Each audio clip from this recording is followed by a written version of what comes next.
The pulse of the 2010 Phillies has been tested all season long. One after another, the defending National League champions have been plucked from the roster due to injury. Once again, last night, damage was done to the starting lineup. The heart of Charlie Manuel's club has been challenged from day one. And in the most important part of the season, the beat goes on.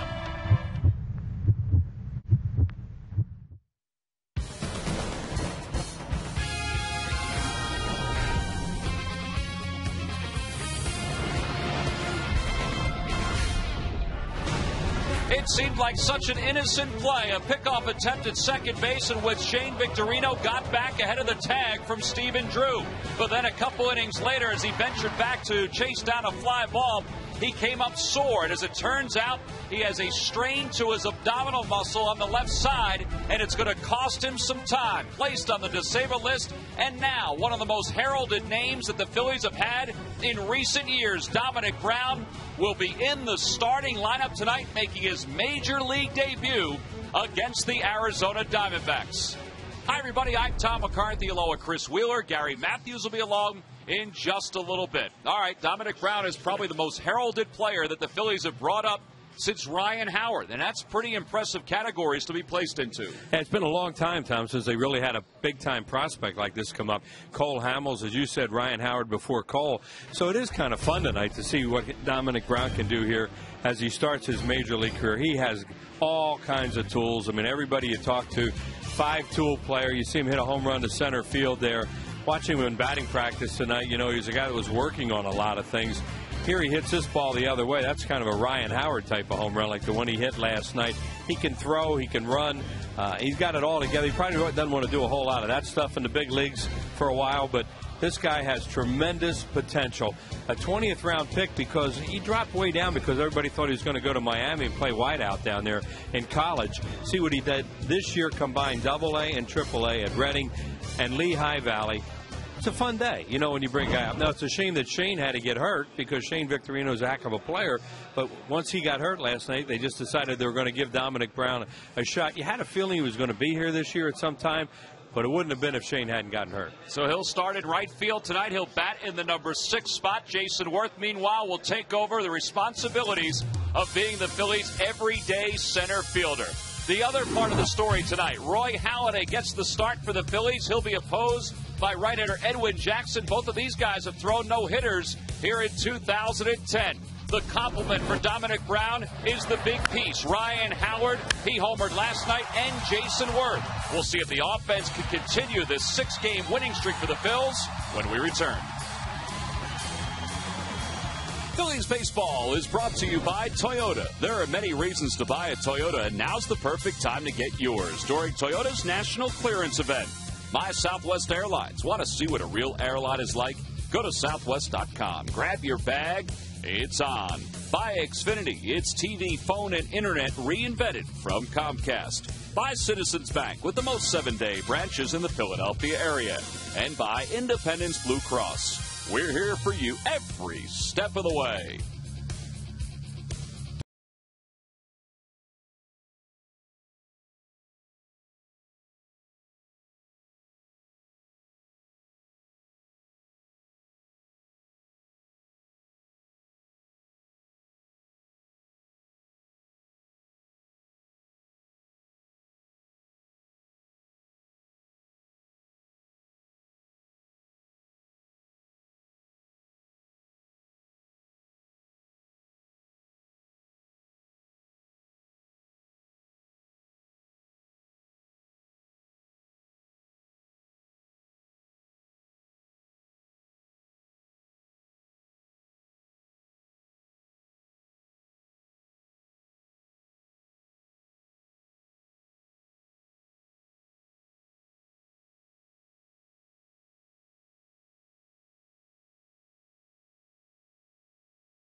Right field, the debut of Dominic Brown at the cost of Shane Victorino, who is on the disabled list. And Dominic will take his place in right field. And Charlie Manuel said against righties he will play. Against lefties, well, he may bide his time and mix and match with his outfielders. But we shall see. It's his major league debut.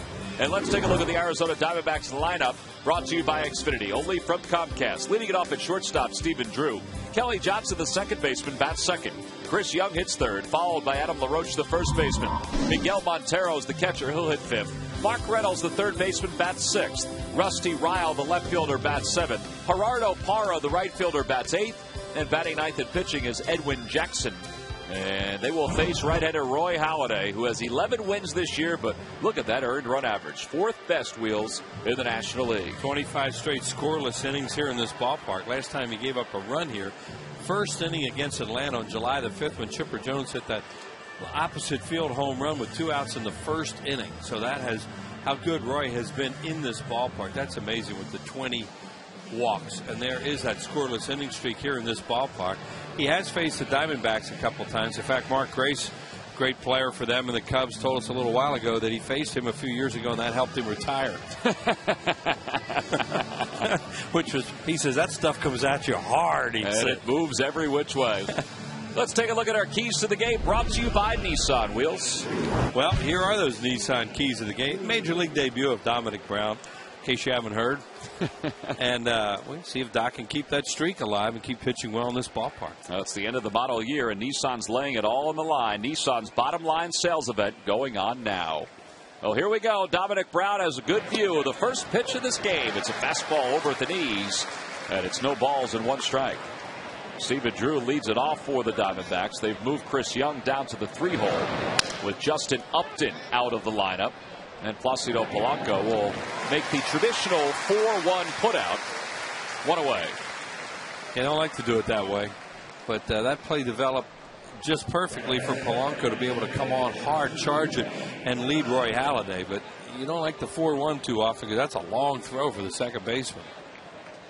Well, Carlos Ruiz is going to go out to the mound and he's going to chat a little bit with Roy Halladay and also get a little bit of that rosin on a warm night here in Philadelphia. Yeah, a little more humid tonight. Pitchers will not have any trouble getting loose. Here's Kelly Johnson. He's hit an 8 of his last 12. It was 0 for 4 in last night's ball game. The first pitch to him in this at bat is taken way outside, 1-0. Yeah, Upton not playing tonight. He hurt himself last night, and that's a pretty good player to take out of their lineup. Yeah, they think he might be available to pinch hit tonight, but we'll see. It's kind of like Jimmy Rollins. It's a case-by-case basis, although Jimmy most likely is not available this evening, but we'll see as the game moves on. A pop-up foul over the Diamondbacks dugout, and it's 1 ball and 2 strikes to Johnson.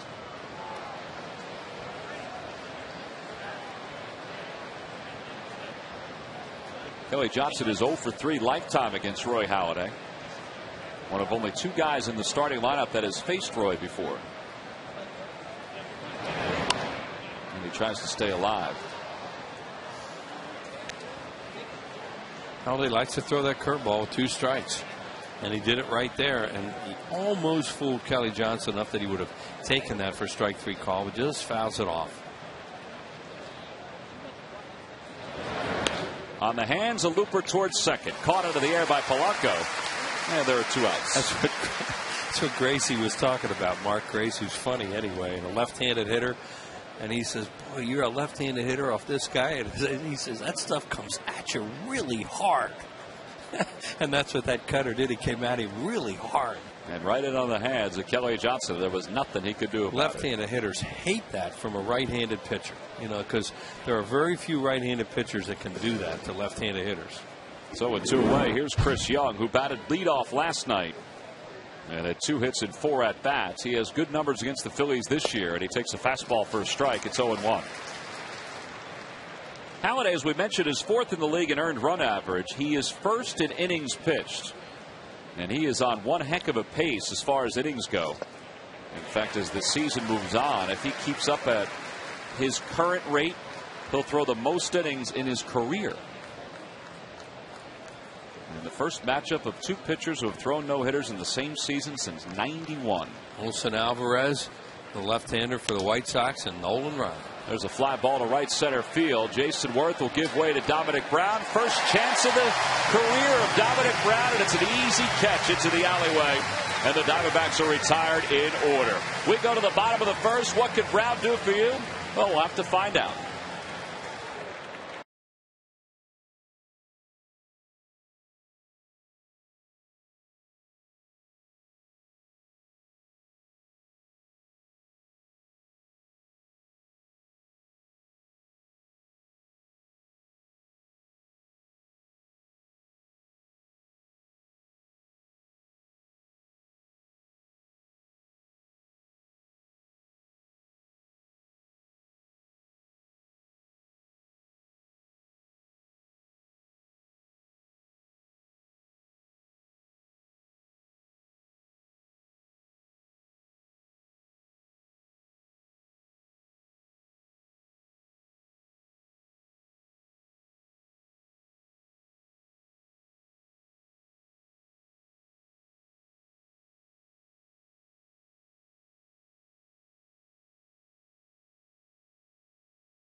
Teetering back and forth last night before they blew things open and won it easily. Let's take a look at their lineup tonight, brought to you by Xfinity, only from Comcast. Leading it off at second base, Placido Polanco. Greg Dobbs is up to the 2-hole. He's over at third base, followed by Raul Ibanez, the left fielder. Ryan Howard is at first base batting cleanup. Jason Worth is in center hitting fifth. Dominic Brown in his MLB debut. He's batting sixth tonight. Carlos Ruiz bats seventh, followed by Wilson Valdez and Roy Halladay. And they will face right-hander Edwin Jackson, who earlier this season threw a no-hitter. And that was one of his 6 wins. A high earned run average after a pretty good year last year with Detroit, Wills. Yeah, this guy's a hard baller, too. You know, the Phillies have never faced him regular season. They, of course, did face him in the World Series a few years ago when he was a member of the Rays and pitched in one game. A couple innings in that. Placido Polanco leads it off, and he takes a fastball for a strike. Charlie looking for a leadoff batter. Southwest Airlines scouting report. There's that no-hitter he pitched this year. 8 walks through 149 pitches. But he will come after hitters. He's the 4th pitcher in Major League Baseball history to throw a no-hitter and also issue 8 or more walks in the game. And you see what Polanco's done this year overall. He is 3rd in the league in hitting. He was 2nd when he woke up today. But Joey Votto hit well in the Reds' victory over the Brewers, and he's now tied for the league lead in hitting. The Lucky McDonald's Phillies home run jackpot contestant is Carl Nardi Sr. of Boothwyn, PA. If the Phillies hit a home run in tonight's ball game, then Carl will win $100. Polanco fouls it off, and it remains 1 ball and 2 strikes. This has been a heck of a run for the Phillies, not only because they've won 6 straight since that victory against the Cardinals last week, but their offense has really come to life. It's complemented a very good pitching performance. But it's nice to see them hitting the ball the way they have been over the last few days. And they keep losing players. Yeah. You know, they lose a guy like Rollins, a guy like Victorino. Of course, Chase Utley's out for a long time. And, you know, it's amazing. They're on a pretty good run, as you see there. Yeah, 6 runs per game and a .313 batting average to go along with an earned run average just over 2. Another foul ball, and it remains 2-2 to Polanco. Talked about it last night. Raul Ibanez, who's been healthy this year. Jason Worth, who's been healthy this year. Ryan Howard has been healthy this year. But you can't say the same about everyone else in this Phillies everyday lineup. 3-2. Watching the difference, too, that Gerardo Parra in right field is compared to Upton last night. And they say that Upton really has trouble going back on the ball, and that's why he plays so shallow. And the Phillies were doing a lot of first to thirding last night. They won't be able to do it with this guy playing in right field this way tonight.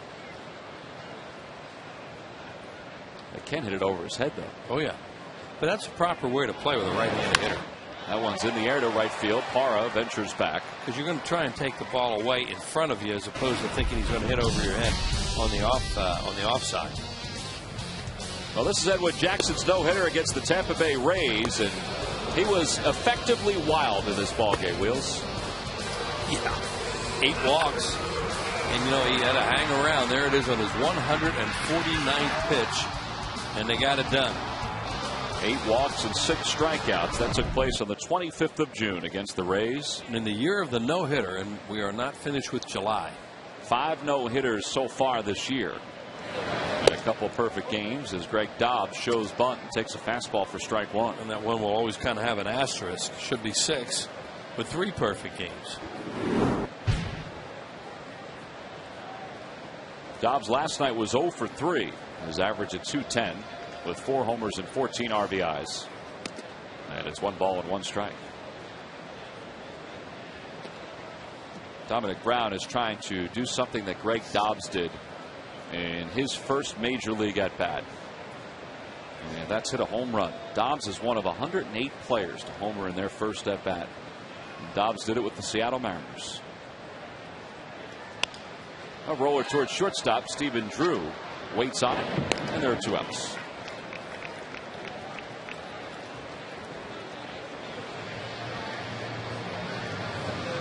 So Edwin Jackson has the first 2 outs here in the bottom of the first. And that'll bring Raul Ibanez to the plate. Raul was 2 for 4 in last night's ball game, and in doing so, he raised his average during the 6-game hitting streak to over 400, but he raised his overall average to 260. It's the first time since the 9th of April that Raul has been at the 260 mark or better. I mean, that's a long time. His average at one point had dipped to 221. And he's had to do a lot of work to get it back to where it is right now. And to where it is somewhat respectable. Well, 3 hole's a nice place to hit with Ryan Howard behind you. And that has certainly helped. Because he gets a lot more fastballs to hit. And he is a low ball hitter. And he loves to pitch down in that area. Hard stuff down. Raul's hitting .356 as the number 3 hitter. And he takes a breaking ball outside. It's 2-1. And he's been hitting third against right-handed pitching. Now tomorrow they'll face Saunders, who's a left-hander. And well, we'll see what Charlie decides to do. He already talked before the game on his pregame radio show. He doubted he'd play Dominic Brown against a left-hander right out of the chute. Inside 3-1 to Ibanez.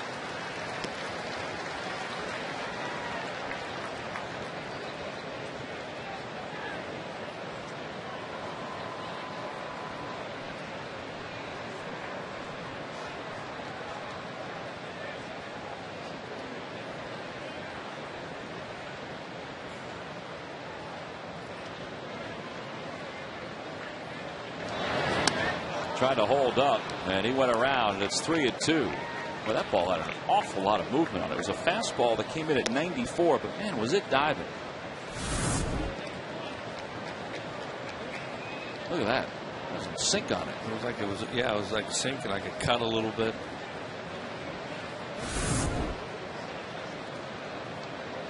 So it's full 3-2 to Raul.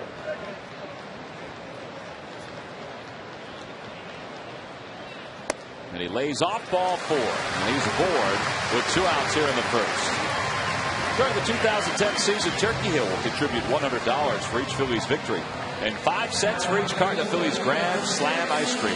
Sold to support the Phillies youth baseball and softball programs. And so far, $5,400 has been donated just with victories alone.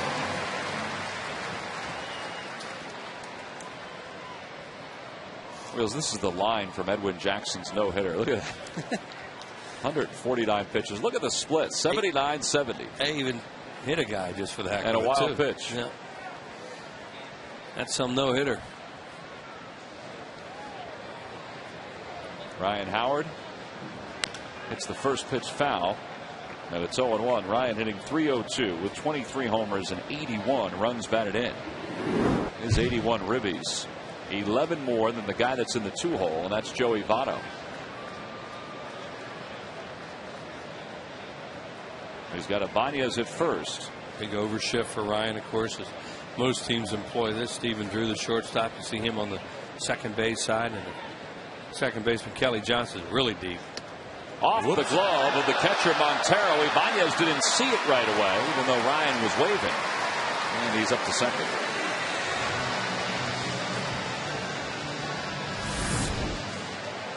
He wanted that in. Yeah, he wanted it in, and it's way high and outside. They're going to score that a pass ball to Miguel Montero. And that got so much glove there that they almost have to score that a pass ball. I don't think he was crossed up at all. No. I think he just missed his location. Right. You know, without a runner at second base, you know, the signs are so simple. Here's Ryan hitting that ball out last night, and that is a monster. You hit him that far the other way. That is special. I love that the vendor that was out there that was selling stuff, he put his arm up, but he was celebrating with everybody else. 1-1 the count to Howard. Watch Ryan Howard in that replay. I mean, he knew it was gone.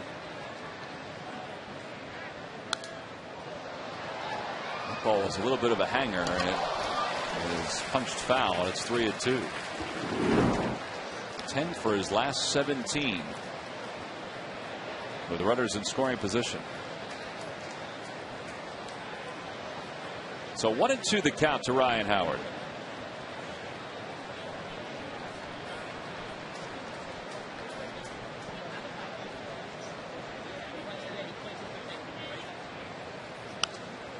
And he fouls another one off. Look out, upper deck.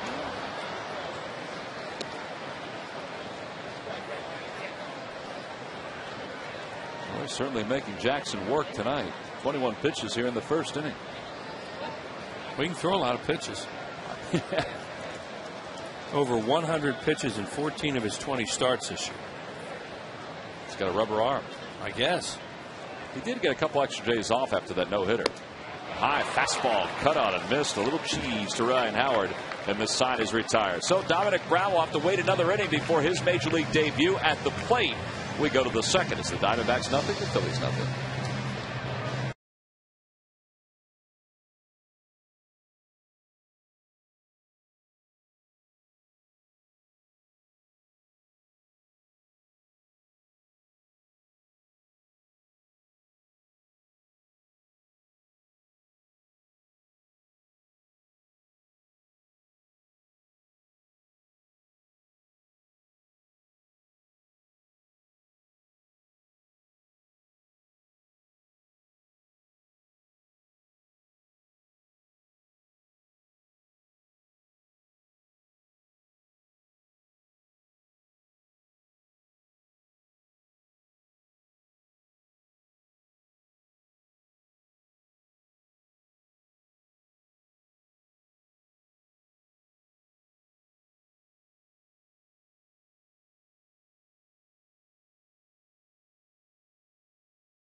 Subscribe to MLB.tv today to see every Phillies game live or on demand on your computer. Visit Phillies.com to order and get more details. MLB.tv, baseball everywhere.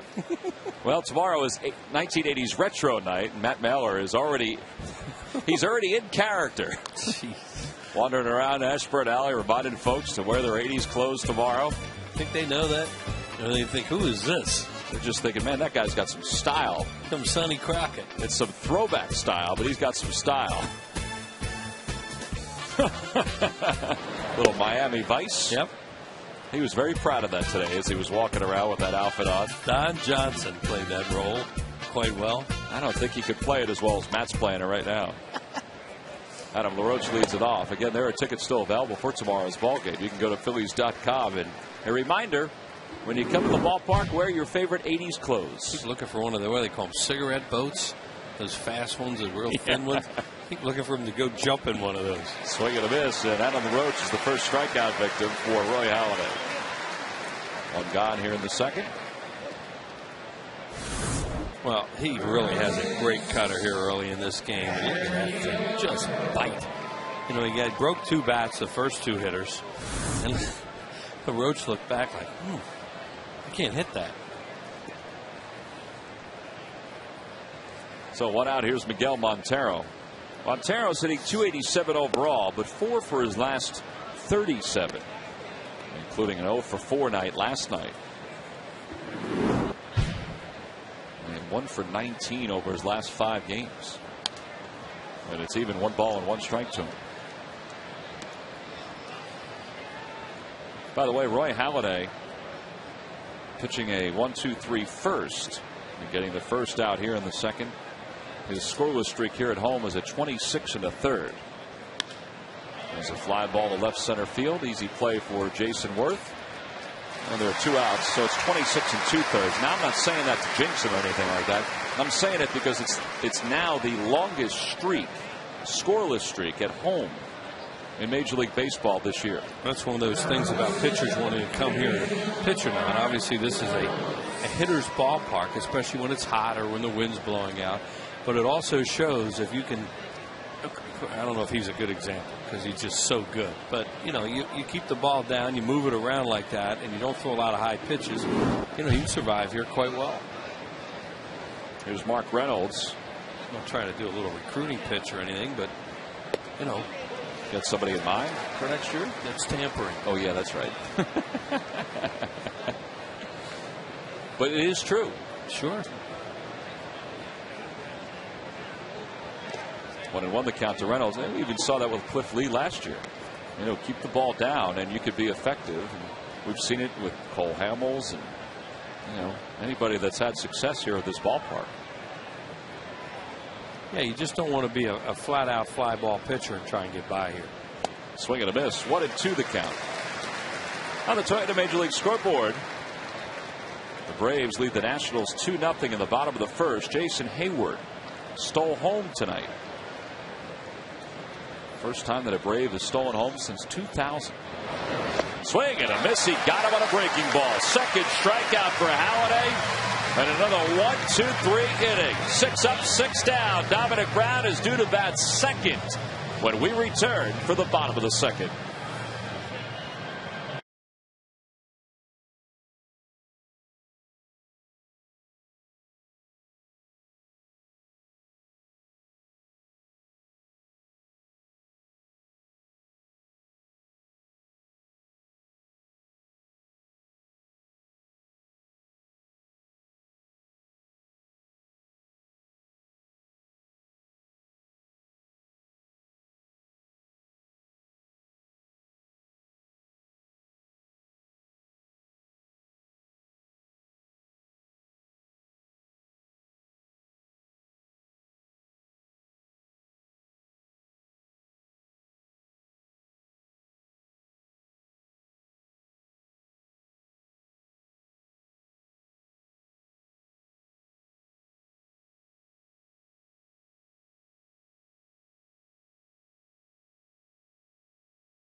Provides insight found nowhere else. Phillies postgame live presented by Sloan Toyota. Following the game right here on Comcast Sportsnet. A lot to talk about tonight, not only because the Phillies have won 6 straight, but Dominic Brown is about to make his Major League debut offensively. Jason Worth will lead it off as we go to the bottom of the second. Jason has started to swing the bat a whole lot better lately. In fact, his last 17 home games, he's hitting close to 400. And overall, his average is at 289. There's Charlie this afternoon, on his show. Why? What's going on here? He said he thinks number one is he slowed everything up a little bit. There's Dominic Brown and Charlie Manuel looking on. He says if you slow things up, that's a good start. Doesn't mean it's going to work, but it can help. He went on that pitch, and it's 1-1. Well, this was a heck of a swing right here. Yeah, it hit a ball, about 10 feet foul right before that for a home run, maybe 2 pitches before that, and then he got the 3-2 fastball and creamed it center field, that center field homer. In the air to right field, that's pretty well hit. Parr is going back, it's over his head, and it's off the wall. It gets by him, and Jason will be at second with a stand-up double. See, that's part of what really showing what Charlie was talking about when you say slow things up a little bit, and you can wait a little bit longer, and then a pitch away, hit the ball the other way, and that's what he did. He got a fastball out over the plate and made a good swing on that and hit it off the wall.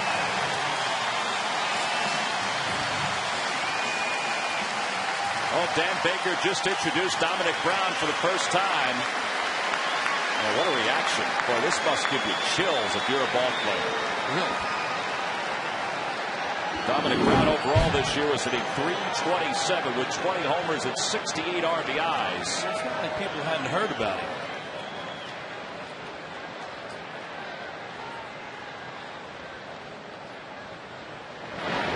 And he takes a fastball up high. It's 1-0. Watch him in BP at 5 rounds.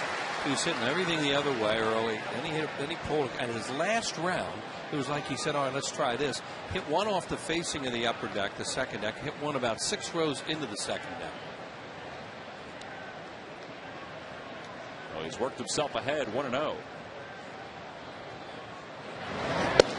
Phillies first saw Dominic Brown on more of a consistent basis this past spring. And he was 10 for 24 during spring training with 2 homers and 8 RBIs.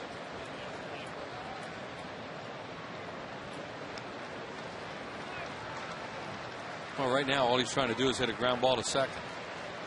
Just pull the ball and see if the Phillies can get an early lead for Roy Halladay. In the air to right field, that's pretty well hit. Parr looks up, and that one is off the top of the wall. The first major league hit for Dominic Brown is going to be an RBI double. Welcome to Philadelphia. That's good.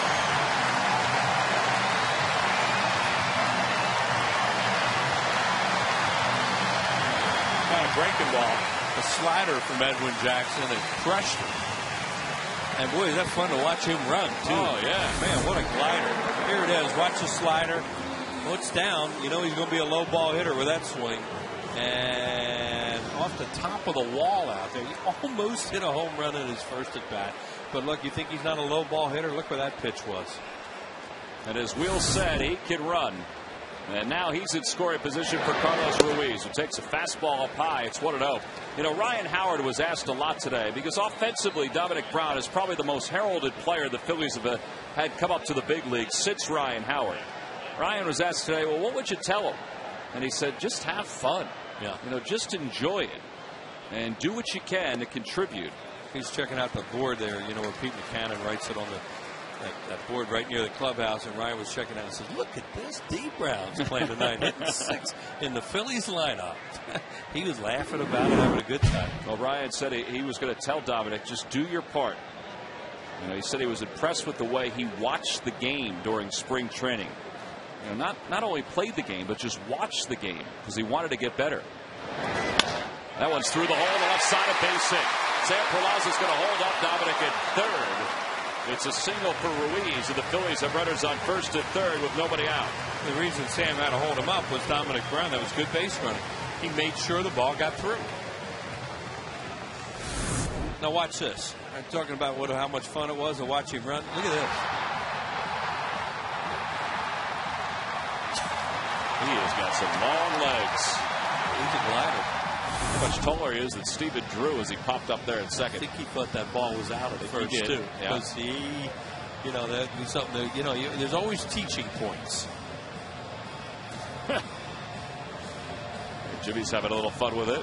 Well, they remember, as you said, Ryan remembers, Jimmy remembers what it was to come into this town in your first couple of games. And you're in the big league. I saw him when he came out of the dugout today. The first thing he did, Dominic Brown, he just started looking around. You could see his eyes just looking around this ballpark. I think he must have thought, wow. Well, that's exactly what Greg Gross was talking about after, Ryan spoke to the media. Greg was walking around the clubhouse, and Greg, of course, was Dominic's hitting coach in AAA and is also his hitting coach here now. He said he told him when he came up to AAA, just prepare the same way. And he told him to do that when he gets to the big leagues. He said the biggest thing is that everything's just going to be a little bit bigger, but you'll get used to it.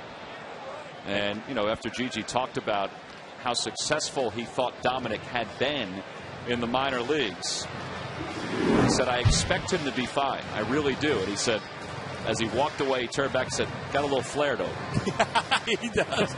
Well, that's what we were showing that with those highlights before, when he's hitting his batting helmet.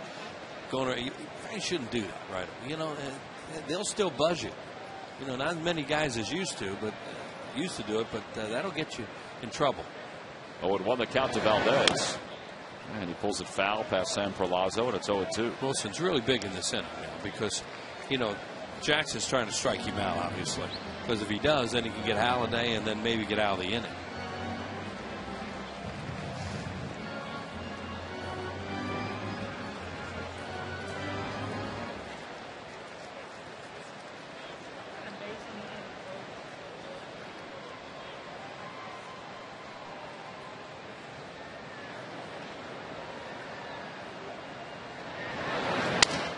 The roller towards shortstop. That'll get the run home. And Valdez is retired at first. It's 2-0 Phillies. Brown crosses the plate easily. And he's getting a nice ovation as he goes back to the dugout. Up to second when Carlos Ruiz. And so he has a hit, an RBI, and a run scored in his first major league plate appearance. Pretty nice, yeah. But as you said, too, can't overlook Wilson Valdez. Wasn't a hard hit ball, but he put the ball in play and got the run. Right, he hit into a double play there. They were going to get a run out of it. So 1 out. Here's Roy Halladay, 6 for 57 this year. And he fouls it back, and it's 0-1. Everybody knows the Phillies don't score a whole lot of runs for Roy Halladay, and they jump out with 2. They get rid of some of the butterflies.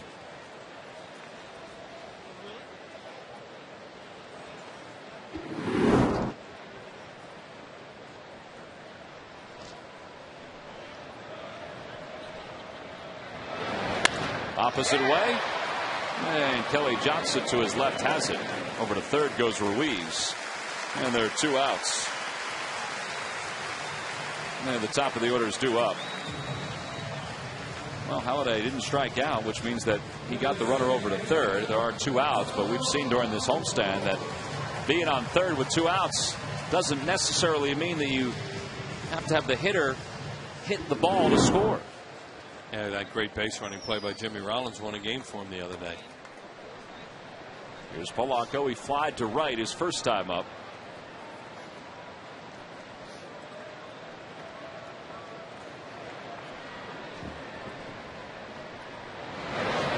Inside, 1 ball and no strikes.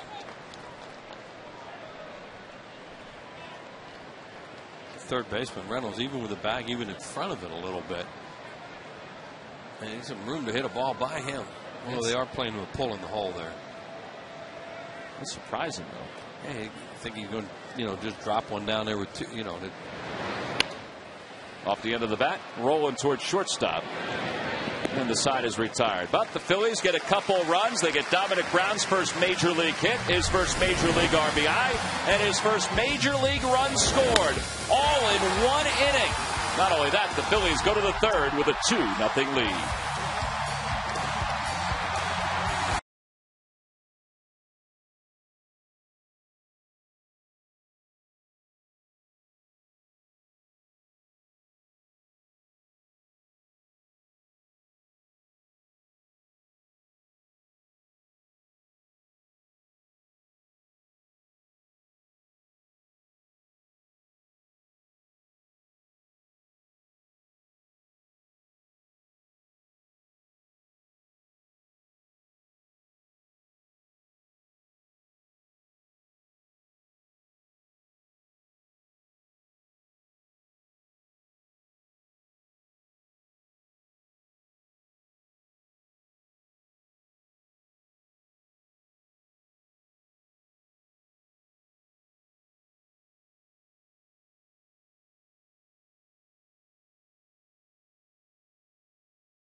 for all the information, and please submit your answer on the subject line. Wills, the question is, who are the last set of brothers before the Drews to each hit an inside-the-park home run in their career? I'll be honest with you, I didn't even know these two guys were brothers. That's not going to help you at all. You mean they have different last names? No, they don't, but I didn't know they were brothers. No idea. As I look at the answer. Thanks. The answer will be revealed in the 7th inning, and I know there'll be people that'll be startled like me. Yep. Top of the 3rd, Rusty Ryle leads it off. Ryle hitting .315 with 3 homers and 8 RBIs. He is 2 for 5. He was 2 for 5 in last night's ball game. And it's 1 ball and 1 strike. Wheels mentioned last night Rusty's dad Mark played for the Phillies back in 1989. He played 29 games for the Phillies. And a swing and butt. Holiday's off the hill, 1 away. His dad was a left-handed hitter. He's now the assistant softball coach at Auburn. Oh, is that right? Yep.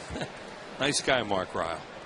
Well, Roy Halladay's retired the side and order twice tonight. And every time the Phillies do that, Comcast will make a contribution to Phillies charities. Phillies baseball is brought to you by the Xfinity Triple Play, your complete lineup for digital TV, high-speed internet, and home phone. Well, the cycle is completed now in the National League East with the 3 heralded rookies are all up here now. That's true. With Stanton from Florida and Hayward, of course, and now Dominic Brown for the Phillies. You could throw Steven Strasburg in there, although a different position. Right. But 3 position players. Yeah, Hayward, Brown, and Stanton, all right fielders. And the first Philly with a double in his first Major League at bat since Len Matusek.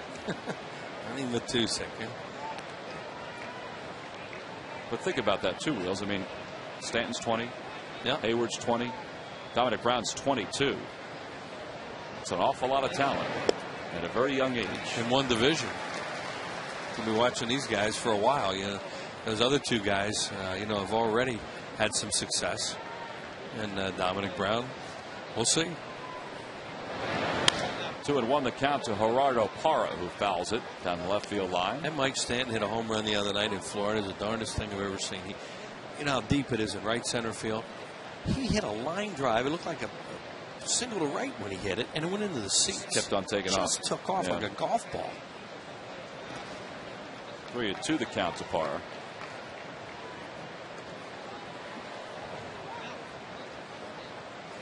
Parra was 0 for 2 last night after coming in and replacing Justin Upton. Swing, miss, he got him. 3rd strikeout for Halladay. Well, you talk about hitting spots. You know, that would look like a cutter or something that moved at the last second. Let's just see. Can't tell from that angle, but I think it was a cutter. Oh, here we go. But it fools him.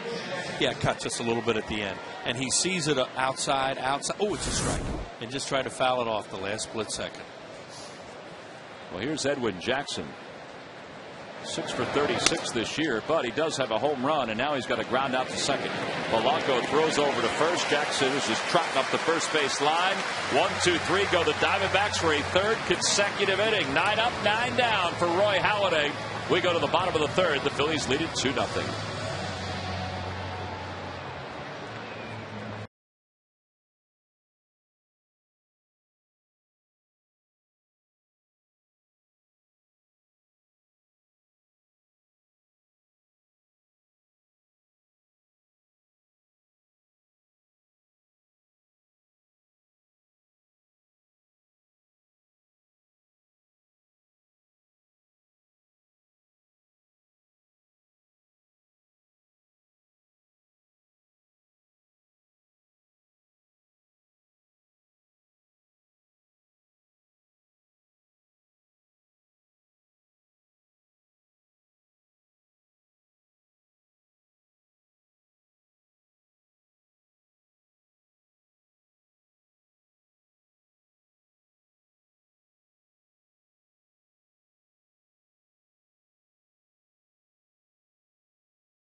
Suzuki.com. Grab your bag.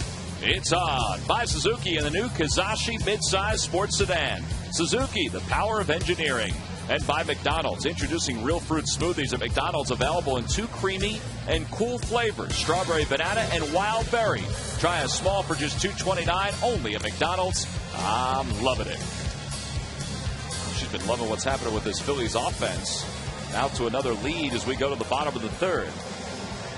It's 2-0 Phils. Dominic Brown just sitting back and enjoying what's been a good couple of innings for him. The first Philly with an RBI in his first Major League Plate appearance since Marlon Anderson hit a 2-run home run back in 1998. Marlon is one of those 108 ball players in baseball history to homer in his first at-bat.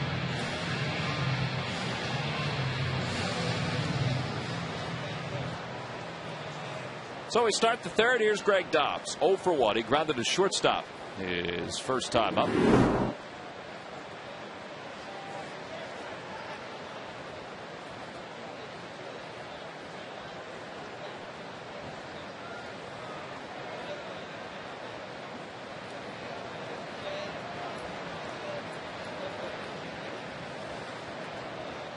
Edwin Jackson's already thrown 39 pitches. And we're just beginning the third. Part of that was the Phillies did a great job in the first inning against him. A little low, 1 ball and 1 strike.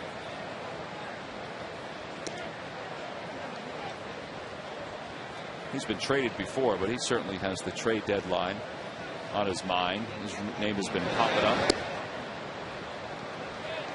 Well, yeah, he's a real serviceable Major League pitcher because he pitches a lot of innings. You mentioned that he can throw a lot of pitches. Then you see what the opposition has done. He actually gets better as the game goes along. And a pop-up just behind the mound. Jackson's looking for an infielder to come over and get it. Kelly Johnson, the second baseman, makes the call. There's one away. Well, Jackson's numbers prior to the no-hitter, ERA was still high, and the hits per 9 innings was still high, but things have gotten even higher in the ERA and hits per 9 innings pitch category.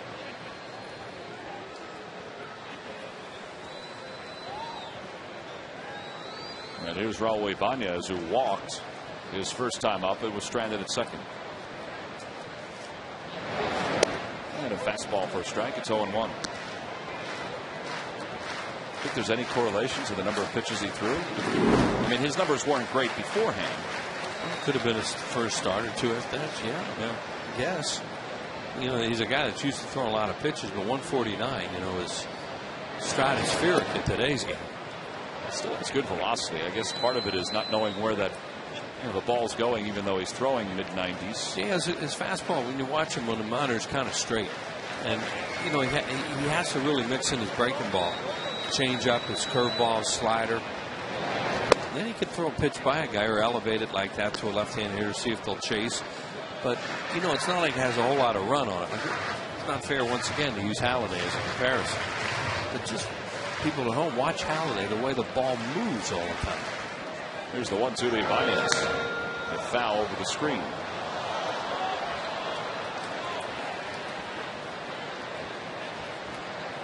Edwin Jackson has been a prospect since he was with the Los Angeles Dodgers. Then over to the Rays. Pitched to the World Series against the Phillies, to the Tigers, and now over to the Diamondbacks with Mel Stottlemyre Jr. as his pitching coach and Kirk Gibson as his manager. And he's the guy that Joe Blanton hit the home run off in the World Series. Edwin Jackson pitched 2 innings in one game against the Phils. Like they hit a bunch of homers. There's Big Joe. Give me a bat.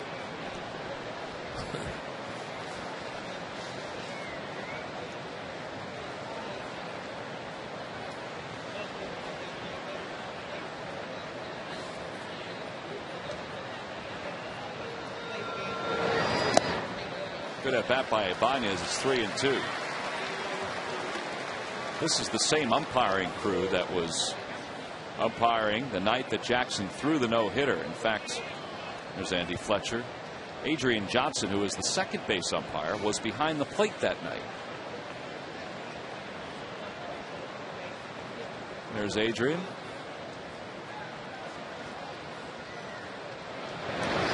Ibanez lines one to right field. Parr is not going to get that one. Just over his glove and to the wall. It's going to be another extra base hit for the Phillies.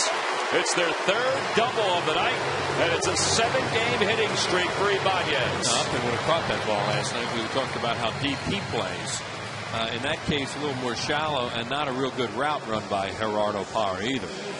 And that ball really took off. You see where he is right here. Now, watch. See how he ran sideways and then went back. And, it just fooled him. If he had seen it right away, he would have gone back a little quicker, taken the angle, and caught the ball. As it was when he went sideways, couldn't get to it. So Ibanez is in scoring position now for Ryan, who struck out his first time up. They play 3 infielders to the right side of the diamond, and Drew, the shortstop, is keeping Ibanez close. And it's 1-0 to Ryan. Left-handed hitters hitting .294 against Jackson. Right-handed hitters .250. So you would expect left-handed hitters to see him a little better. And they're getting some good swings at him.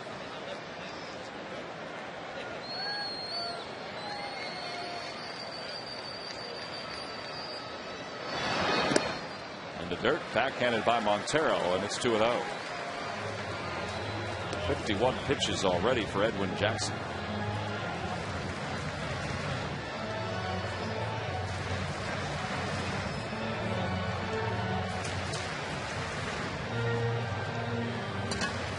Kirk Gibson took over the Diamondbacks in early July. And he has not had a whole lot of success, much like his predecessor, A.J. Hinch.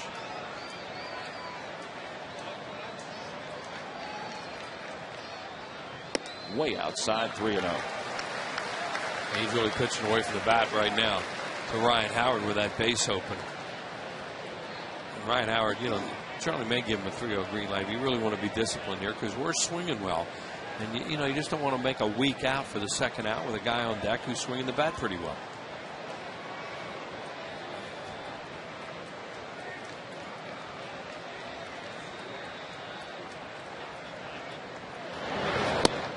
Ball 4. And 2 runners are aboard, and Ryan looked like he realized right out of the hand of Edwin Jackson that was not going to be a strike, and he just put the bat on his shoulder. Good job. A real good job by him there to take the walk if they're going to give it to you. Let Worth give it a shot. Oh, another look at the National League West is coming up on Tuesday, August 10th. That's all part of a homestand that includes 3 against the New York Mets, the off day on Monday the 9th, and then 3 against the Dodgers. All 3 games are at 7:05. You can purchase your tickets at any time, not only for the Dodgers series, but also the other home games coming up here at Citizens Bank Park by going to Phillies.com. You also want to log on and maybe purchase a ticket or 2 for tomorrow's game against the D-backs and check out some of the things going on here at the ballpark, including the cash scramble that will take place. Cash scramble. That used to be between games of the twilight doubleheaders. That was fun. Well, here's Jason Worth. Jason doubled and scored his first time up. 2-0 Phillies. They're threatening again here in the 3rd.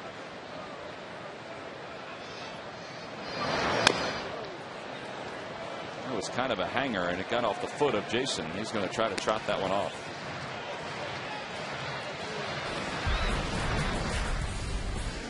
Here it is, World Series. Fastball middle in. Touch them all, Joe.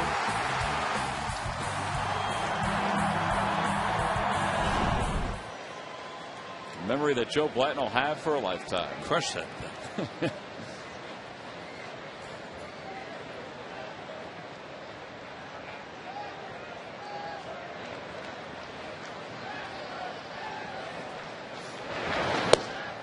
On the outside corner at 97, and it's 0-2. On the Toyota Major League scoreboard, the Cardinals have jumped out to a 6-2 lead over the Mets and Johan Santana. That game's in the top of the 2nd. Santana 8 hits, 6 earned runs in the 1st inning. He's been dealing lately. 38 pitches. Santana has been throwing up a lot of goose eggs.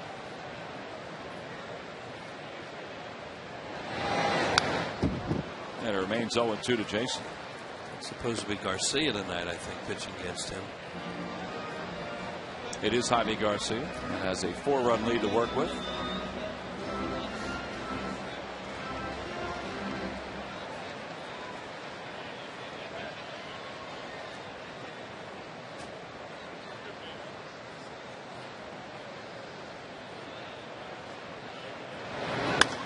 A roller to the left side. Reynolds has it, runs at Ibanez. They're doing a two-step.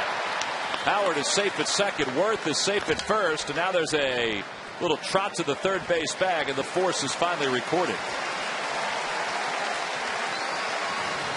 That force out took a long time. Well, it's a good job by Ibanez, too, because he got his attention right away and stayed out of the double play. You know, Reynolds right here, he really should just, in my opinion, go around the horn right there and give it a shot. Even if you have first and third with one out. But, you know, I don't know. I don't know what he was thinking there. But Ibanez made sure that he didn't think about immediately coming up and firing to second and maybe going around the horn for a double play there and ending the inning. He also wanted to make sure Howard had gotten to second, so if he tagged him and threw to second, that he couldn't record the double play either. Dominic Grauda swinging a miss at a 96-mile-an-hour heater, and it's 0-1. Now, the first time up, they saw he liked that stuff down. Heard him with a slider down, so right away, you know, in the major leagues, let's try this. Let's see what he does with a high fastball. Does he take it or chase it? Well, in that case, chased it.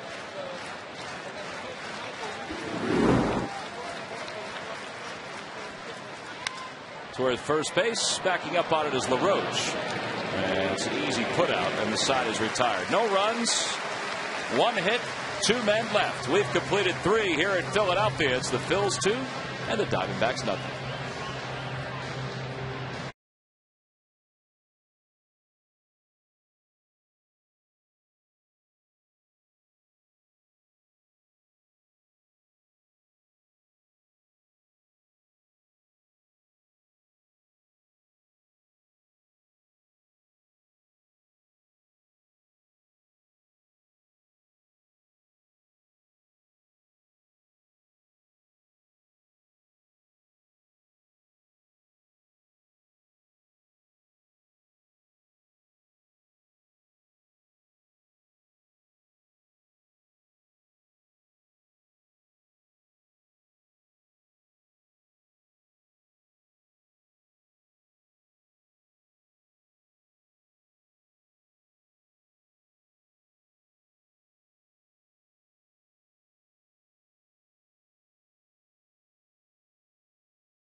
WB Mason is the one office supplier that really delivers.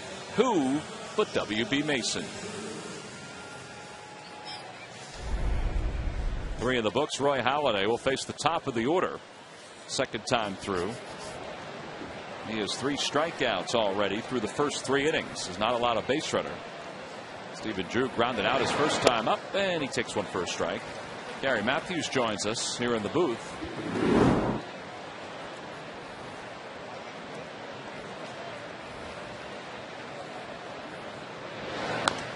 And it's 0-2 to Stephen Drew. Well, Sarge, a lot of excitement in the ballpark when Roy Halladay pitches, but even more excitement because Dominic Brown is making his major league debut. Yeah, I had the opportunity to walk in with him. He didn't quite know where the clubhouse was. See, now you could have had some fun with him. Pointed somewhere else. No, I wouldn't do that. Not when he's first getting here. And you know, he's one of those yes sir, no sir type of guys. You don't want to play tricks on those guys. Drew tries to check his swing, and he takes it low. 2 balls and 2 strikes. Yeah, I asked him when he got the call and when he knew, and he said, well, I knew today, and they told me after the clinic that they had he had today. A clinic with Lehigh Valley. Had a clinic, and then he got in the car, him and his girlfriend, and actually drove down. Little flare to center. That'll be the first base hit of the night for the Diamondbacks. So Drew is aboard to lead off the 4th.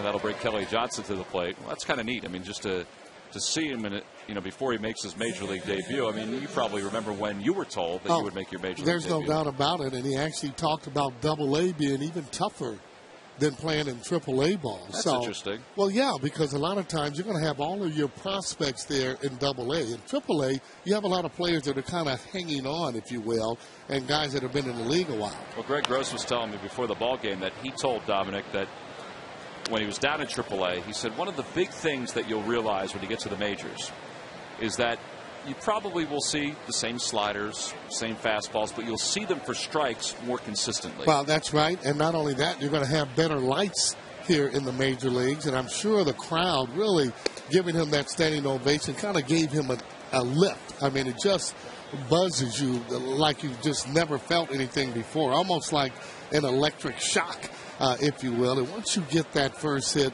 you really feel that you belong, and this is what you've been dreaming about, your first at bat. Usually you're dreaming the first at bat going out of the ballpark, which I thought he felt he might have leaned on one, but had a little top spin on it. Kind of reminds me a little bit of Willie McCovey. Very, very thin, and also a guy that could run the way that he ran going around those bases. But, it's a lot more games that he has to play, and, we'll see what happens. But getting off and getting that first hit, it's got to do wonders for you. 1-2 the count to Kelly Johnson. He hits that foul just past the third base dugout. Johnson lined out softly to Placido Polanco. His only time up, so he's 0 for 1. Well, he was kind of worried about not having enough clothes, because once he did get the call, I mean, he just packed up his stuff. He did have his bats in his hand. What's interesting? He was carrying a box of bats in 2 hands and just gripping both of those. That's some strong hands. Oh, strong hands. I was saying, you know what? I said, I was going to ask him, you need any help? And I said, you know what? He didn't look like he needed help. If he's going to be able to carry those all the way down to the clubhouse. And sure enough, he actually did and said, thank you very much. I really appreciate it. And as he went into the clubhouse to get mobbed. Oh, he did get mobbed, and he met with the media after batting practice tonight. With 1 away, here's Chris Young. Charlie Manuel was talking about Dominic Brown's debut, and he said he'll probably handle him the same way he's handled guys before. So the good thing is that he has had experience in dealing with young stars or young prospects, who have potential to be stars. And that's why he's batting him 6th. He said he didn't want to really throw him right in the middle of things. Although 6th in this day and age of Major League Baseball, that's kind of in the middle of things. Well, it is in the middle of things, because when you're batting 4, 5, 6, you're expected to drive in runs. 0-2 the count to Chris Young. Well, here we go. These are the debut seasons. Jim Thome in 91 batted 2nd, 6th, 7th, and 8th. Charlie was saying he thinks he batted 8th to start. Chase Utley batted 6th, 7th, and 8th. Ryan Howard 4th, 5th, and 6th. That was in the month of September. In fact, his first start, he batted 4th. Wow. And then the following year, when he came up and filled in for Jim Thome, that's when he batted 6th to start.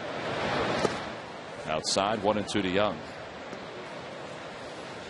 Well, I know he said something about maybe he wouldn't start him against lefties or pick them out. I mean, when you're a star and you've been playing, you want to be able to play every day. You want to play against left-handers, right-handers, and he's been able to handle the left-handed batters. And Charlie's thinking, well, I don't want to just get him overwhelmed with it, but, you don't know if he can handle it until he tries it. Runner goes. The pitch is taken inside. The throw to second is in time. Right in the base path by Ruiz. 2 away.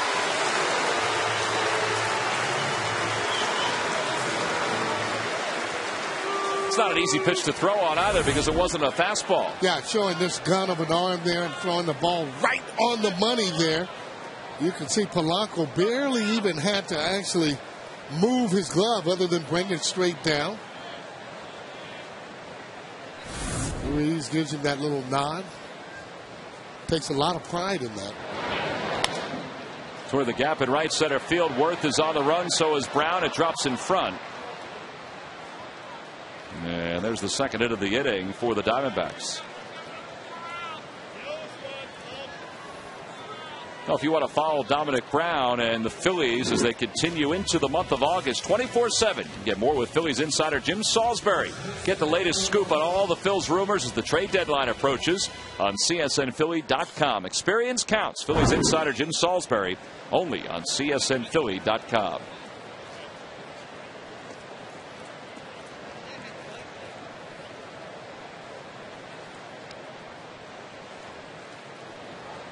Adam LaRoche is the batter with 2 outs and a runner at first. And it's 1 ball and no strikes. LaRoche struck out his first time up.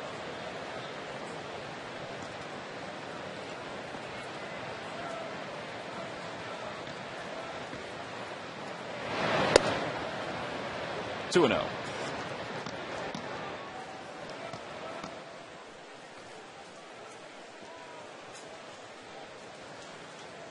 Now, just because it's 2-0, not a predictable pitch, doesn't mean he's going to get the fastball. And if he does, it's usually in a pretty good spot.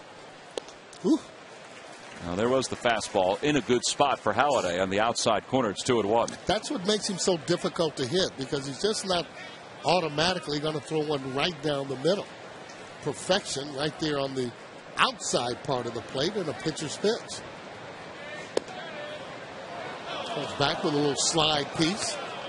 You can always tell by Roy's expression when he gets the ball back whether or not he feels that that's a strike. Not a pitcher that complains a lot, but that one there looked to me might have gone around just a little bit.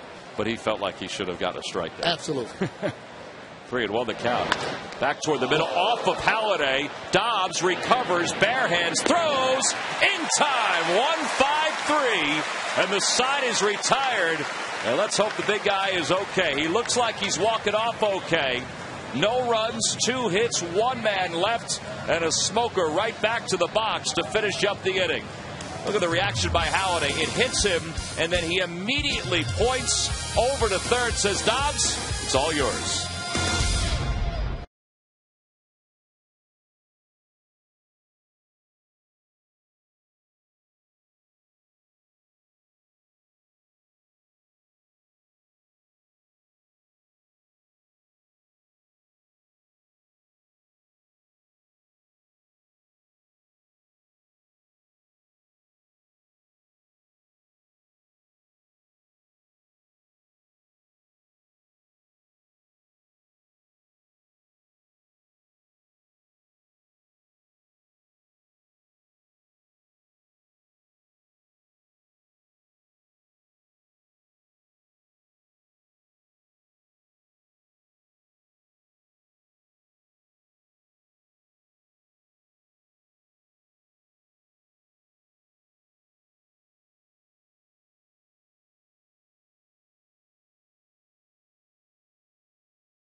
Dodge dealers.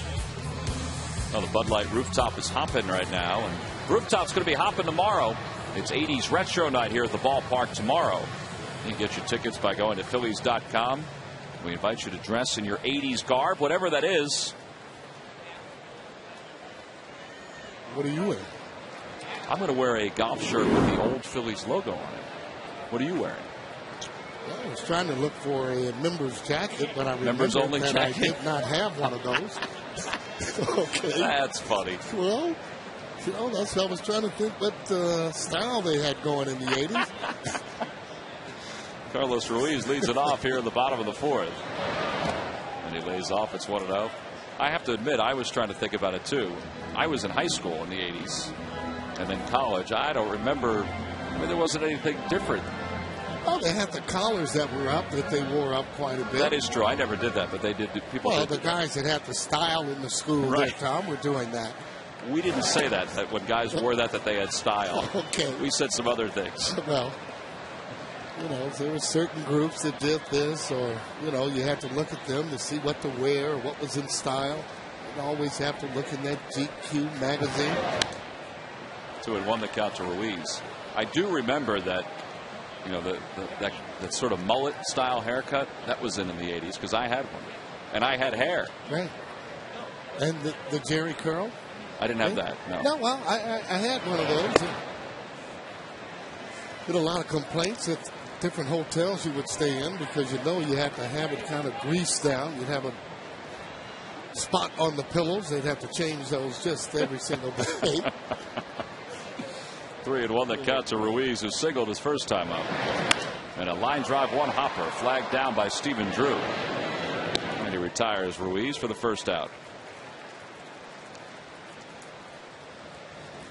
And now Wilson Valdez will be the hitter. Oh, the Washington Nationals, who are playing the Braves right now down in D.C. The Phillies will see them this weekend. They'll return the favor beginning Friday, August 20th for a 3-game series. It wraps up on Sunday the 22nd. That's Cole Hamels Lunch Bag Cooler, free to fans 14 and under. It's brought to you by the good folks at ShopRite. You can get your tickets by going to Phillies.com. Wilson Valdez, who had an RBI his first time up in a 2-run second for the Phillies.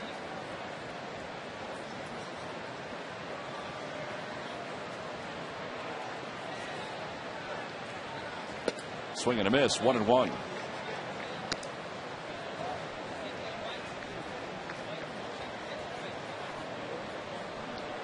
Valdez playing shortstop again tonight for Jimmy Rollins. And looks like Jimmy's probably going to be at least another day before he'll be able to return to the lineup. He's still sore. Drew again. And 2 outs.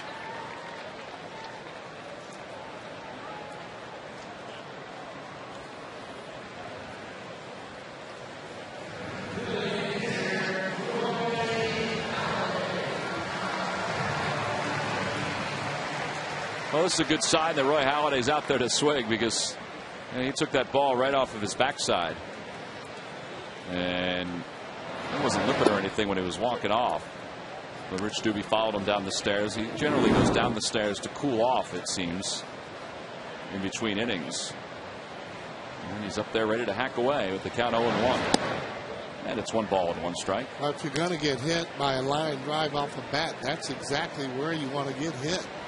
You don't want to get hit on the leg or especially in the face, elbow, arms.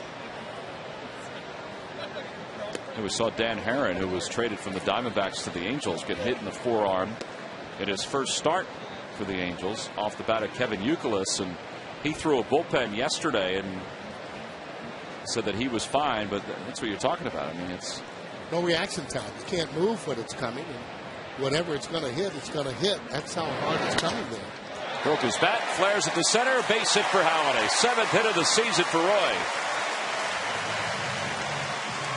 And he takes over the lead among pitchers. Well, I bet if you take a look at the pitcher, they'll be kind of smiling in that dugout. They got a little competition going on those hits, getting guys over. There's that little smile there by Happ. Happ's got some catching up to do. Hamels was tied with Halladay with 6 hits. The one thing he doesn't do, though, he doesn't bail. And when you don't, it gives him that opportunity to get that base hit. He takes a lot of pride in being able to hit, even though he hasn't done it because of being in pitching in the American League. Here's Polanco. He's 0 for 2 tonight. He's flied out to right. He's grounded to shortstop. And he takes a fastball inside. 1 ball and no strikes. Phillies scored 2 in the second on an RBI double by Dominic Brown and a ground out by Wilson Valdez.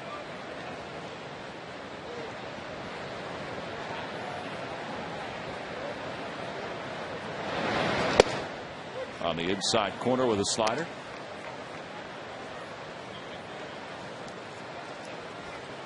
Third time this year that Polanco is batting leadoff for the Phillies, with Jimmy out with the sore foot and Victorino on the disabled list. Well, Charlie Emanuel's choices are dwindling. Well, what I like about him is he doesn't change his style of hitting no matter where he is in the lineup. You know, he knows the things that he has to do when he's batting second. There's a guy on. He's one of the hitters that can hit with 2 strikes on him. Doesn't mind going deep in the count.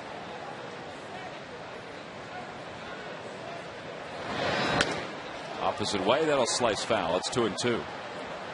Well, learned that from Tony Perez in coming into the league when he was with the Cincinnati Reds, and explaining that you need to be able to hit that ball the opposite way.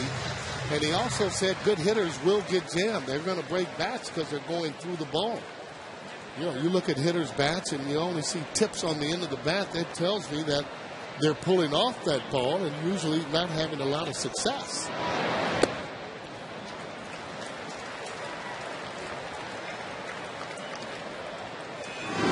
Polanco's hitting .296, which is the highest average with 2 strikes in the National League. Yeah, well, that means you got to have a good eye and a lot of confidence to hit with 2 strikes, because then you don't panic. Are you surprised that the 5th best is just .252, or does that make sense to you? I'm surprised Pujols is down there, the way that he swings the bat and looks at pitches with 2 strikes. Halliday's off and running, and a swing and a miss, and Polanco is rung up. Side is retired, no runs, a hit, 1 man left. We played 4, we go to the 5th with the Phillies on top.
And Roy Halladay has allowed it to stand up as we go to the 5th.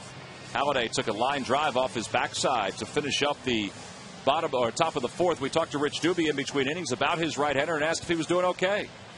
He's doing all right. Hopefully won't stiffen up or anything. He'll be fine. You know, the reaction, his reaction showed that he was probably feeling okay because he immediately pointed toward Dobbs to make that play. Yeah, he came in and he said he was all right. That hit him in a good spot, in a meaty spot. So hopefully, again, it won't stiffen up and he'll be able to get through this thing. Hey, Dukes, what's your assessment on all the no-hitters so far this year there? We got 5, and it certainly could have been 1 more, obviously, so I'm going to go on and say 6. But what's your assessment on that? I really don't know. I just think this thing goes in cycles, and pitching's been awfully good this year. And, you know, hitters like to hit home runs, so there's a lot more free swingers still, and, you know, it's not panning out as much for them. Now, offensively, the team's done quite well during this stretch. Your staff, though, both the starters and the bullpen, has done well, too. We've been throwing the ball well. We've been on a pretty good run, and we hope to continue it. How about Jamie Moyer, Dubes? Anything new on Jamie? No, he's out in L.A. right now getting looked at, and we should know in the next couple of days what his status is going to be. All right, Dubes, we appreciate it. All right, thanks, guys. So Rich Doobie has been watching Roy Halladay pitch tonight. He just watched him get Miguel Montero to ground out to second for the first out. And that last question about Jamie Moyer, and I just talked to Rich a little bit today, and I think everybody is just hoping for the best that Jamie will get some good news out in California, as he is talking to Dr. Louis Yoakum about the injury which he sustained in that series against the Cardinals. And I think everybody is hoping that he gets good news where, maybe he could find his way back to a big league mound. Well, he's going to try, I'm sure, no matter what. And again, it does depend on what they say. Mark Reynolds is down in the count 0-2. It won't be because of hard work, though, that he won't get back. Well, if he has a chance to be able to do that, I can guarantee you Jamie Moyer will do just that. Absolutely. But a low 1-2. I also, was talking to Rich about Jamie and his future. I said, because if there's something wrong with the arm and he wants to coach down the road, he might want to get it taken care of. And he said, I don't know if he'll do that. He said, but you know what? He would be a heck of a coach because he is a really good teacher. Well, he is a good teacher. And not only that, he demands a lot of respect. That's what you need to be a good pitching coach, besides some good pitchers. Rich Doobie certainly commands a lot of respect in the job that he's done under Charlie Manuel. A little low, and it's 2-2 to Reynolds. One of the things that he hasn't showed him is that curveball. Usually he does that early in the count. See what he throws him down. Little cutter. On the Toyota Major League scoreboard, Giants lead the Marlins 7-2. How about Buster Posey? A 21-game hitting streak, second longest by a San Francisco rookie since 1958. He is an impressive hitter, and we'll get a chance to see him later on this season in the month of August. That guy should be wearing that jersey tomorrow. I tell you, they're playing some pretty good ball in that West. The Giants trying to keep up with the Padres. In the air to shallow left, Ibanez. It is a tough sky. He's under it, and he makes the catch. Well, speaking of those Giants, the Phillies will indeed face them in August. It'll be a 3-game series, Tuesday, Wednesday, and Thursday, the 17th till the 19th. All 3 of those games are at 7:05. You can log on to Phillies.com. We've talked about Dominic Brown making his debut tonight. Jason Hayward for the Braves. Mike Stanton for the Marlins. That Buster Posey guy. Whew. He's a good player. As Rusty Ryle takes a breaking ball right off his bat. Yeah, that doesn't count there. When you hit him with a breaking ball, obviously not trying to. That's why the guys in the dugout, they would know that. You get hit that spot there with a fastball, they're thinking intent. This is not intent. Just got away from him. Breaking ball, nowhere to go, however. Said it hit him in the back. It hit him above the left elbow. Well, you see he kind of froze there. I mean, even with the ball coming there, you got to make sure you turn away from that ball so you don't expose any of your face area.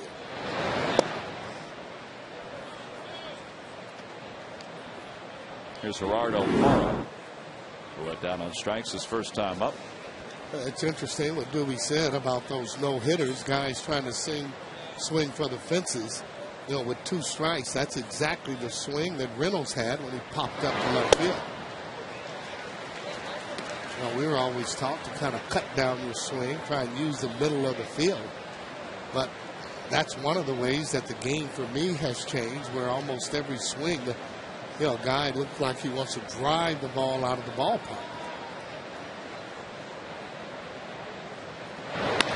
Towards second base, Polanco to his right and to a knee, and the side is retired. No runs, no hits. 1 man left for the Diamondbacks. We are through 4.5 here in Philadelphia, with the Phillies still on top.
23rd, 2011 in Clearwater, you can go to Phillies Fantasy Camp. The package includes hotel accommodations.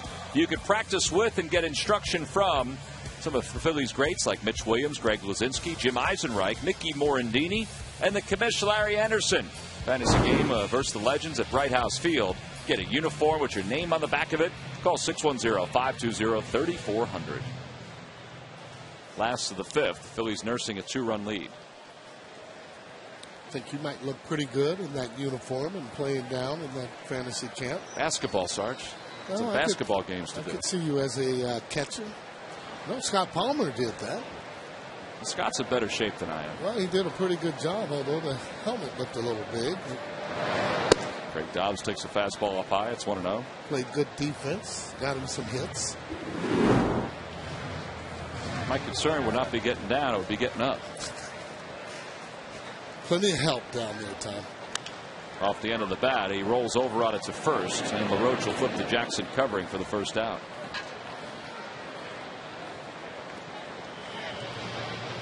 So Dobbs is 0 for 3.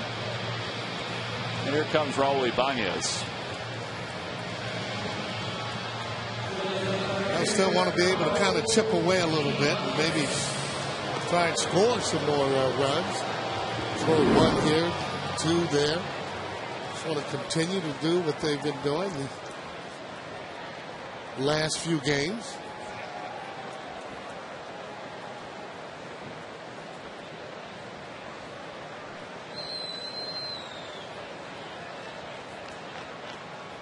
Raul takes a fastball for a strike. Sarge, Raul has spent a lot of time hitting third.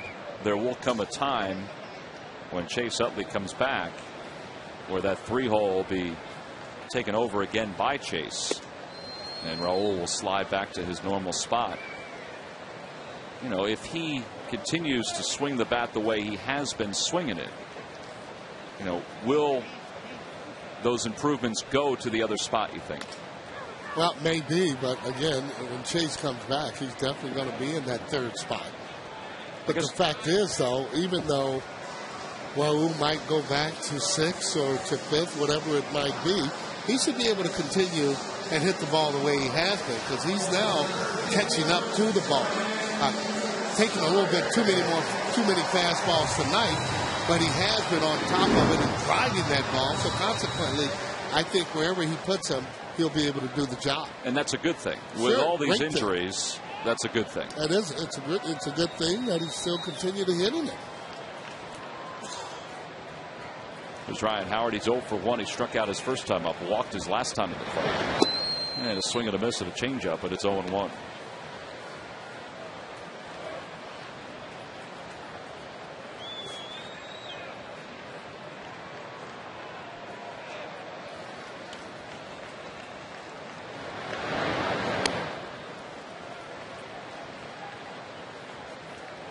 Back-to-back changeups to Howard.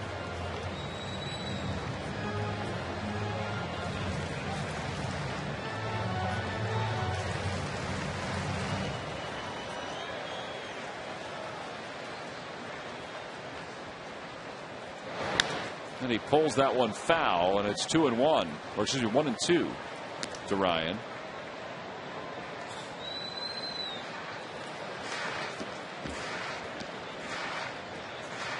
This is where Jackson elevated the fastball the first time Ryan was up and got him swinging on strikes. Yeah, he's starting to swing at that high fastball, and this is the way that the Diamondbacks pitch him. They'll get 2 strikes, and a lot of times that catcher will give a sign and say, hey, throw that ball up here. That's where they want it, and he laid off. Yeah, 2 strikes as a hitter. Want to zone that ball down somewhere near that belt area. No, easy to talk about it, very difficult to do, especially with the 2 strikes when a guy throws his hard. He tried it again. Good discipline there by Ryan Howard. Now he's kind of forced Jackson's hand with 2 outs. Well, Kirk Gibson was a hitter that you wouldn't give into because he'll pop it out of the ballpark. Ryan's the same. And a call, strike 3. 96 on the black on the inner half. Ryan doesn't think so. And he's down on strikes for the second time tonight. And for the first time tonight, the Phillies are retired in order. We have played 5 here in Philadelphia. The big piece, didn't think this was a strike.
Switch to start the second half. Ibanez is hitting for average since the All-Star break, knocking in runs and delivering big hits for the Phillies. The left fielder is contributing toward the offense in a big way, as was expected entering the 2010 season. And it's brought to you by Independence Blue Cross. We're here for you every step of the way. Oh, Raul has a base hit tonight. It was a double early in the ballgame. There's the Fanatic shooting out some hot dogs with Curious George. That's right, Curious George will be here in Philadelphia for his own show, August 20th and 21st at the Wells Fargo Center. Curious George paying a visit to Philadelphia a little early in preparation for that show that will take place across the street from here at the ballpark. Edwin Jackson leads it off here at the top of the 6th. And the first pitch misses inside and goes right off the glove of Ruiz. Oh, where's his friend with the little yellow hat? Didn't see that on there. I believe he's on some kind of scientific research project. You believe? I do. That's what I've been told. Okay. 1-1 the count. Kind of threw me a curve there, Sarge. Well, I mean, I was just asking. I mean, I saw Curious there. I always remember that hat that his friend wore, so I thought maybe you knew where he was, or maybe he's just waiting for Curious to get back. He could be waiting, but he's doing some research, getting ready for the show, the big show. All right, well, I can go for that. I'm so happy that you could. Here's the 1-2 to Jackson. Swing and a miss. Tried to hold his swing, but he is strikeout victim number 5 for Halladay. That's what usually separates good hitters from not good hitters. Here's a pitcher swing as he steps in the bucket and swings. He's a tough guy to hit, regardless if you're left side, right? Oh, there he is. Oh, I don't that's think that's not it. it, is it? Okay. No, I don't think that's it. All right, well. Unless he's doing some research in the stands. Well, he's got the color. Maybe he's at a baseball game, so he's using his baseball cap. Want to go for that one? I'm not buying it. Okay. Stephen Drew is 1 for 2. He had the first hit for the Diamondbacks back in the 4th.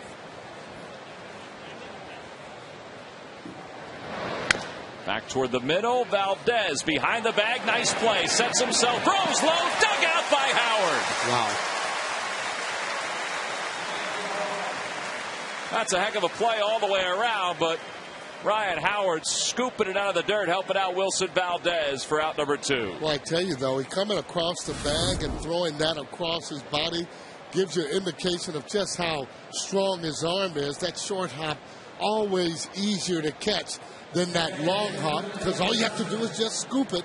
Nice scoop, nice play on both ends. Ryan's made 10 errors this year. Most have been on throws, but he's also saved a lot of throws in the dirt like that. I mean, he's really improved around the bag with some of those short hops that his infielders have thrown toward him. Yeah, and you're right, though. The only problem that he has is when he catches it, and he does catch it, is throwing that ball over to second base on that double play.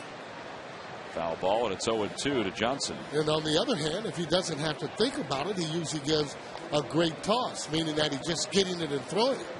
When he catches it and then he has to think about it, and that's normally when he gets a high throw. Swing and a miss. He got Kelly Johnson. 2 strikeouts in the inning. 1, 2, 3 go the Diamondbacks. It's the 4th time tonight he's retired the side in order, and it'll be the 3rd time for Dominic Brown when we return.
It's Head by Toyota. There are many reasons to buy a Toyota, and now's the perfect time to get yours during Toyota's National Clearance Event. A pretty clear night down at Center City. It's warm here at the ballpark, but Phillies are feeling pretty good as they have won 6 straight dating back to last week's game against the St. Louis Cardinals, and in doing so, they have cut the Braves lead in the division to 3.5 games. Now, the Braves are winning tonight over the Washington Nationals, but as Charlie Manuel said today, we can't worry about the Braves. No. Just got to keep playing good baseball and get this to September with an opportunity to do some damage, because there are a lot of games left against the East coming up this weekend in Washington and really in September. I mean, the Phillies basically play the National League East. Charlie was saying today, he said, can you imagine if one team gets hot, whether it be us, as he was saying, or the Mets, or even the Nationals, as Worth reaches to lead off the 6th. What kind of race this will be? Oh boy! I mean, this is it would be almost every single day that you look at. Well, Dominic Brown might be part of that race, and this was his major league debut at the plate. Pitching on a little slide piece. Thought he had that out of the ballpark as he hits that up against the wall. Showing you that speed, standing up. I like that. Got a little flair to him. There's his dad, Robert Walker. He's enjoying tonight's ball game and enjoying his son's major league debut. Yeah, he wasn't. He had said he didn't think or didn't know if his dad or mom was going to be able to get here. Sure, they would be for tomorrow's game, but good that he was able to get here.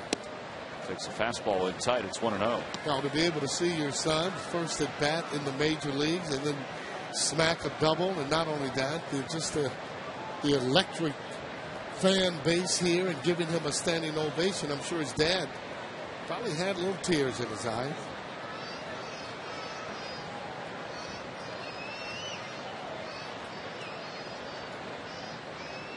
Well, this is the stance that we grew accustomed to during spring training.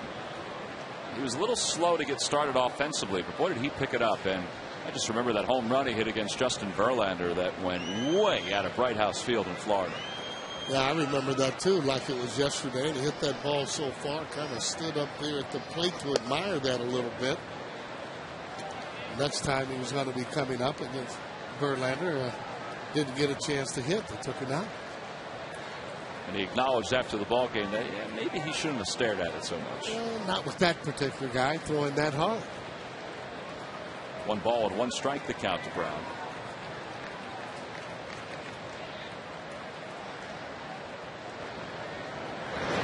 Line drive, base hit. Second hit of the night for Dominic Brown. I'll tell you what, he's hit a slider, he's hit a fastball. I'm going to tell you something. Ball jumps. He turned on a 95 that was a little bit up and in, and let me tell you, normal players just don't do that. Take a look at this as he drops the head right on it and gets on top of 95. That shit, bringing those hands through. Boy, I'm telling you,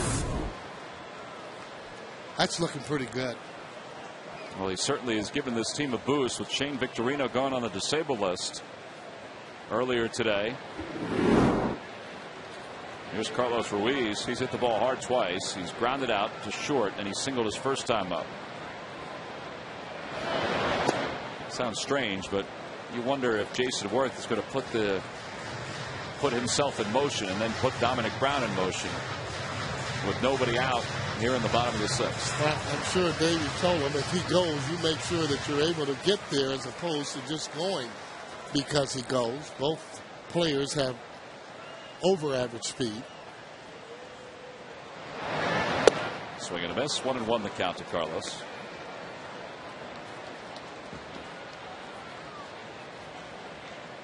.95 pitches for Jackson. He's actually done a pretty good job getting into the 6th inning. The number of pitches he threw in the first 2 innings tonight. Sam Demmel is up and loosening in the pen for Arizona.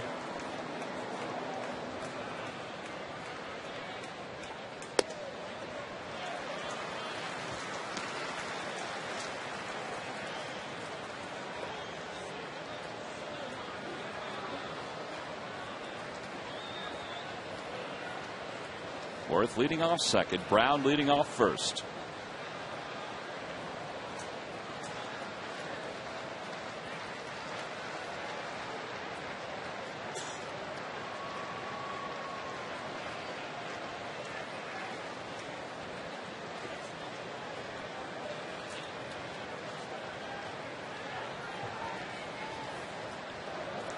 Looks like almost every button on his shirt came open.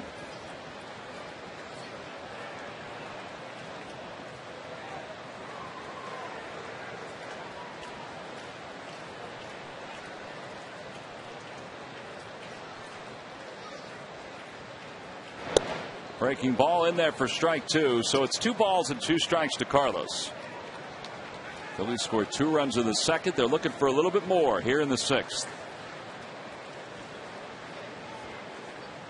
Wilson Valdez on deck.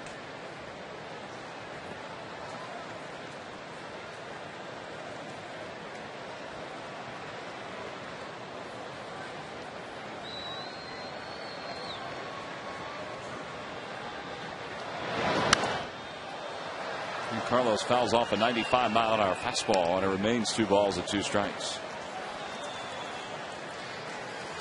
Normally with that batting stance that you see Brown have and holding the bat the way he does, you'd automatically change it. But as a good hitting coach, you got to leave him alone and just give him little certain things to do because he's gotten to the major leagues with this stance. And until he just fails, you got to leave him alone and let him go and just play. Opposite way, another foul ball. What is it about the stance, Sarge, that you find odd? Well, just the position of the hands and where he has them way, up.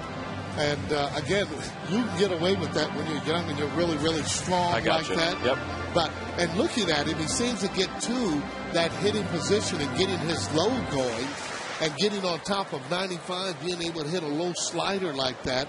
That low pitch will be probably an easier pitch for him to hit. But that fastball 95, if he's able to handle that, not going to be too many pitches that's going to give him trouble. Breaking ball toward third, a foul ball, and it remains 2 balls and 2 strikes. So we'll do it again. Brown will go back to first. Worth goes back to second.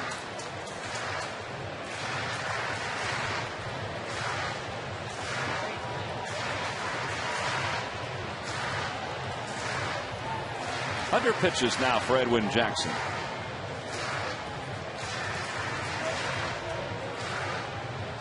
Mel Stottlemyre Jr. watched last night as Rodrigo Lopez scuffled in his start against the Phils. And then the Phillies beat around the bullpen.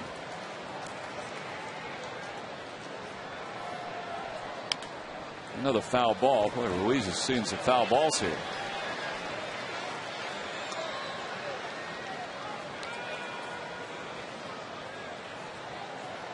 Eight pitches, 4 fouls.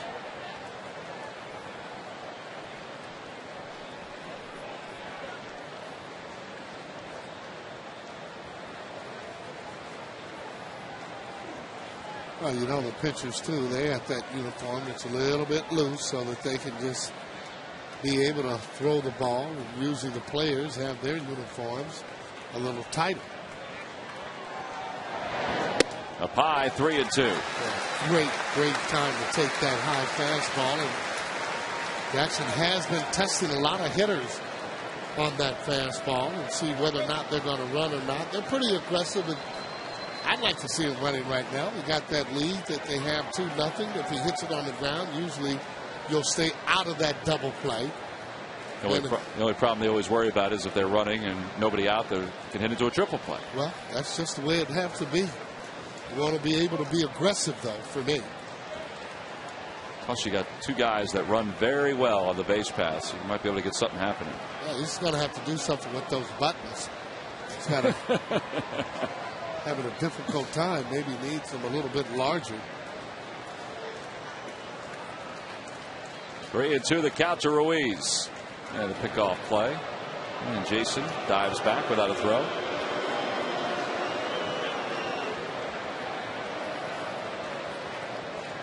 Jackson looks like he's chatting with himself on the hill.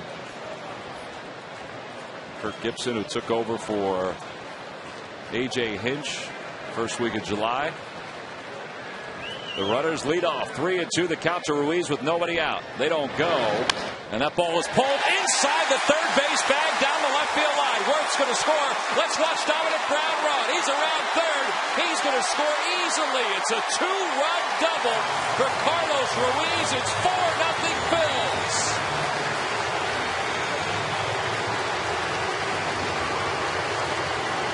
Tell you what, he's going to be fun to watch run alone. I'm telling you. Be able to score from first base. Coming around. Give credit there to Carlos Ruiz as he battles. 3-2 looked like breaking ball as he hits that ball down the left field line. Take a look at it right here. Slide piece. Didn't really slide going down the line. See whether or not it hits that railing. Oh, boy. And right now, Brown off to the races. Look at that arm going by Sam Palazzo as he ends up standing up and coming in. Forgets a high five, though. Jason Worth comes back and gives him a little tap. Well, 2 runs scored for Dominic Brown tonight, his major league debut. Edwin Jackson's evening is complete. Phillies leading 4-0. We've got a pitching change here at Citizens Bank Park.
6 with nobody out, a runner on second base. A 2-run double by Carlos Ruiz is tacked on the last 2 runs. Sam Demmel is on for the Diamondbacks. 16th game for Demmel out of TCU, an earned run average of 4.41.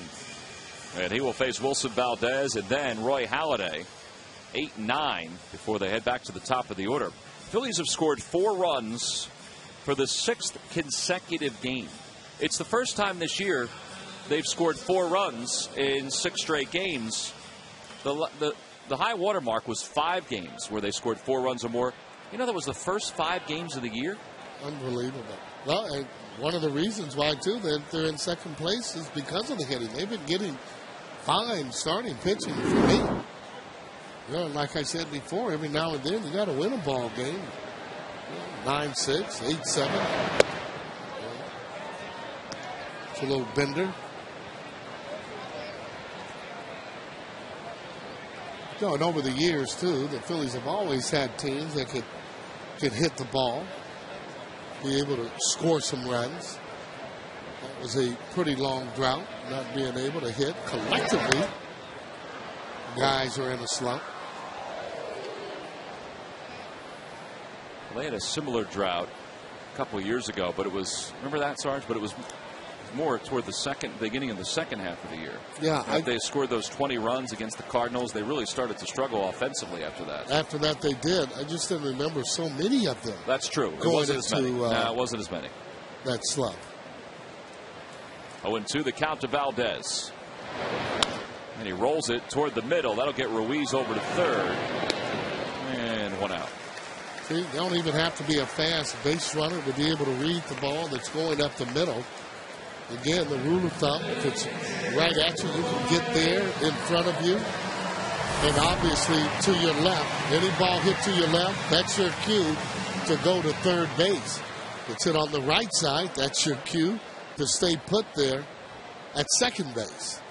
Well, the Diamondbacks will play the infield in. We saw Shane Victorino last night where the ball was hit to his right. He took off, and he was a dead duck between second and third. 2 outs as Halladay grounds out to Mark Reynolds. And Ruiz remains at third now for the top of the order.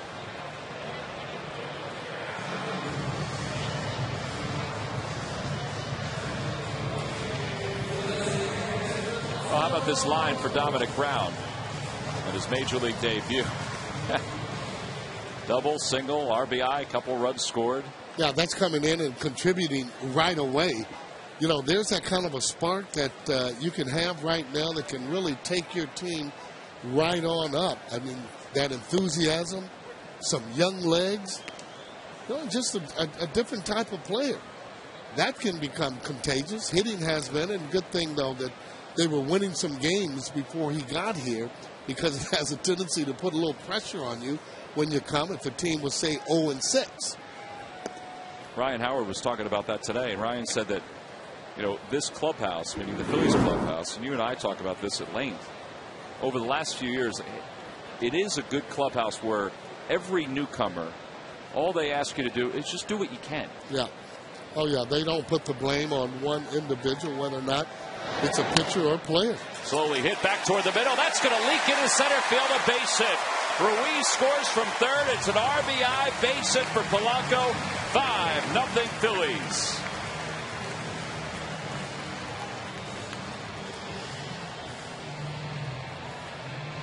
Well, the Phillies with 9 hits tonight, and they get a clutch 2-out base hit right there. And I have to admit, it seemed like they couldn't buy a clutch 2-out hit a couple weeks ago. Good things happen when you hit that ball up the middle, whether or not it's hard or soft.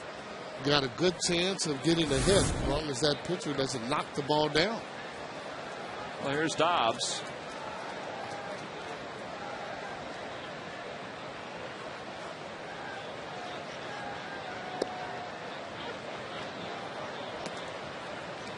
Dobbs tonight is 0 for 3. He is grounded out to first. He's grounded to shortstop, and he's popped out to Kelly Johnson behind the mound.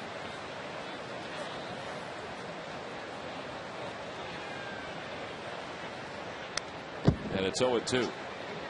By the way, all this that we've talked about with Dominic Brown, Charlie was saying today that, you know, Shane goes on the disabled list. It's a 15-day DL, but there's a good chance it's going to be longer than 15 days because of that injury. Shane was saying it was below the oblique, and all he can really do right now is walk. That's it. Can't do a whole lot more.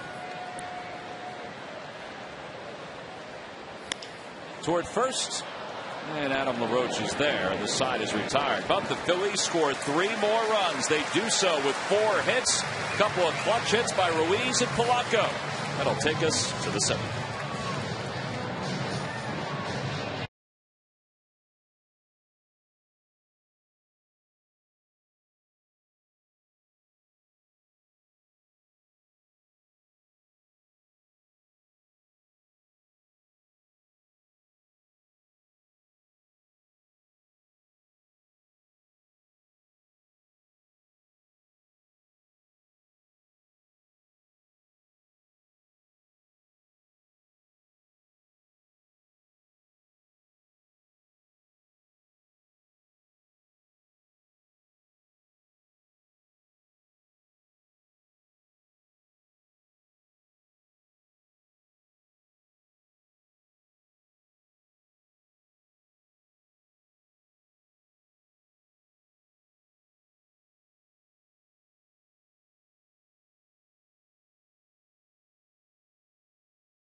Verizon Wireless game summary. Roy Halladay with a shutout here tonight as we go to the 7th inning. He's only given up the 2 singles. Not many base runners. Hit batter. He got hit once. You wouldn't have known it, would you? No, he went right after pointing to Greg Dobbs to make the play. But hit him in a spot, I guess, hurt less than others. Yeah, his buttocks. Toward third base, Cody Ransom watches it go by. And let's take a look at that Verizon Wireless game summary. A little electricity here tonight because of, well, look at what's happened with Brown. 2 for 3 with an RBI, 2 runs scored. And is he fun to watch run? Polanco with the RBI hit, Halladay, those consecutive scoreless innings. And you don't see too many guys score from first base on a double in the left field corner like Dominic Brown did with nobody out, because you're really careful about trying not to get a guy thrown out. He scored standing up. Yeah, he was gliding. Swing and a miss. And there's one away. Another strikeout for Halladay. And that's 7 for Halladay tonight. He keeps adding to his scoreless streak here at home. That almost looked like a slider. He throws so many cutters, and sometimes it's hard to tell, but a slider a lot of times will have that kind of tilt to it. I thought he threw one before, too, as strange as that sounds. He may have. He'll throw more cutters than sliders, and he'll mix his curveball in. But from the first inning on tonight, his stuff was really heavy. And you could tell if you could get him some runs, he had a chance to be pretty good tonight. There's Adam LaRoche, who takes a strike, and it's 0-1 to LaRoche, who has struck out, and he's the one that hit the ball off the backside of Roy Halladay. That was a bullet, too. Man. But how about his reaction? It's like it didn't even hit him. It was like a mosquito hit him. Oh, what was that? Oh, it was a ball. He didn't even look. Of course, he knew where it hit him. And I guess he wasn't going to rub it up.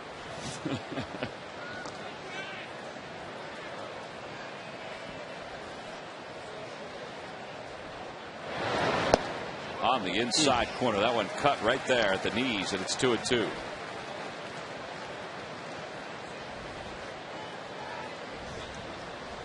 Diamondbacks have lost 5 straight games. Phillies have won 6 straight games. And Roy Halladay tonight. Woody Fryman back in 1968 hit 44 2/3. Scoreless. You talk about a guy threw a heavy fastball. The old tobacco farmer Woody Fryman. Another strikeout. That's 8 strikeouts for Halladay. Kentucky farmer. Well, he'd be impressed with a guy like Roy Halladay. Yeah, he would. Woody was an old country hardballer. Threw heavy sinkers. That was his changeup, I think. And he's had a good changeup at times tonight, too. You got to, the first inning was an indication with Halladay a lot of times because, he'll give up runs, hits. First inning, he was overpowering with his stuff. And overpowering for him doesn't mean strikeouts. But they're piling up now. Yeah. He has 4 in the last 2 innings alone, 8 overall. And the 0-1 to Montero. Opposite way, and he's head 0-2. And 5 runs a lot for him. These lucky fans are tonight's Citizen 7. They not only see Dominic Brown's debut, Roy Halladay pitching, but they also receive a prize pack courtesy of Citizens Bank. Citizens Bank with the most 7-day branches in the Philadelphia area. To find a branch near you, visit citizensbank.com.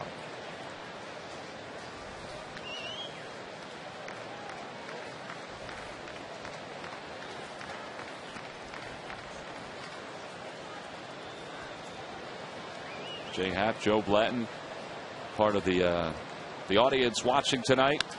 There's a liner towards center. That's a base hit. Just the 3rd hit for the Diamondbacks. And it's their first since the 4th.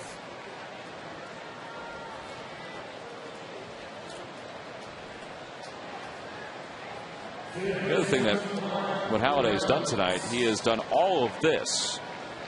Scattered 3 hits over 6 2/3. He's only thrown 89 pitches. That's a pretty good number at this point in the game. Well, as usual, he's walked a lot of guys. None. Hit 1. Yeah. And he just buckled the knees of Mark Reynolds, and it's 0-1.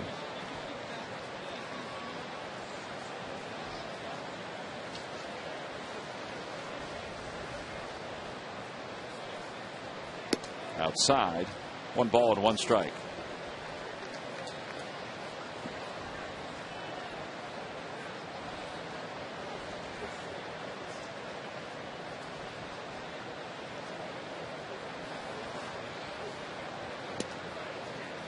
Trying to work away from the bat of Mark Reynolds, and it's 2-1.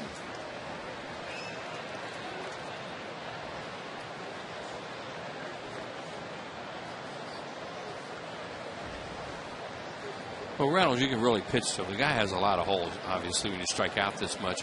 But you don't want to make any kind of mistake up to him. Off the end of the bat, over the head of Polanco. There's a base hit. Worth gets to it quickly. Montero's trying for 3rd. The throw cut off by Wilson Valdez. And for the first time tonight, the Diamondbacks have a runner in scoring position. Well, you see the way ball just jumps off his bat, too. Reynolds is special. He's one of those real strong guys. Ball makes a difference. Now, watch right here. It's down away from him a little bit and just jumps. The thing was rising when it went over Polanco's head. You can see, those are the kind of guys that hit homers. 2 of them right there. And now with 2 on and 2 outs, it'll be Rusty Ryle, who was hit by a pitch his last time up. A little swing and bunt his first time to the plate.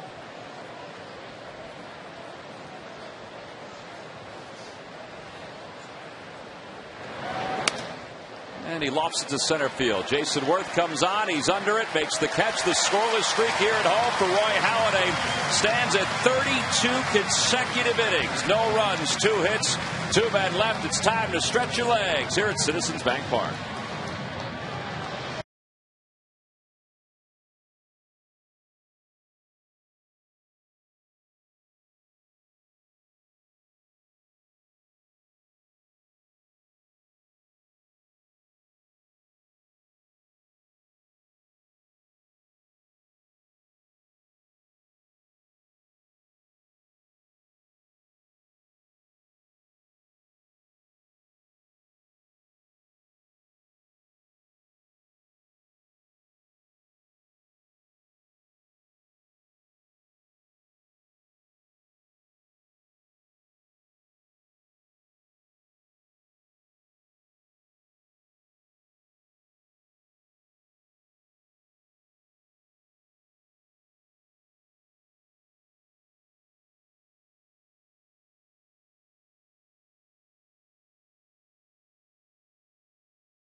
before the Drews, Stephen and J.D., by the way, not Tim, to each hit an inside-the-park home run in their careers. I don't know. No guess at all? No.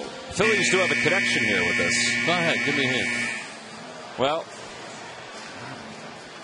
we got time. Nobody's up there yet. Take your time here. Well, I'm trying to give you a hint that won't lead you to a slam dunk.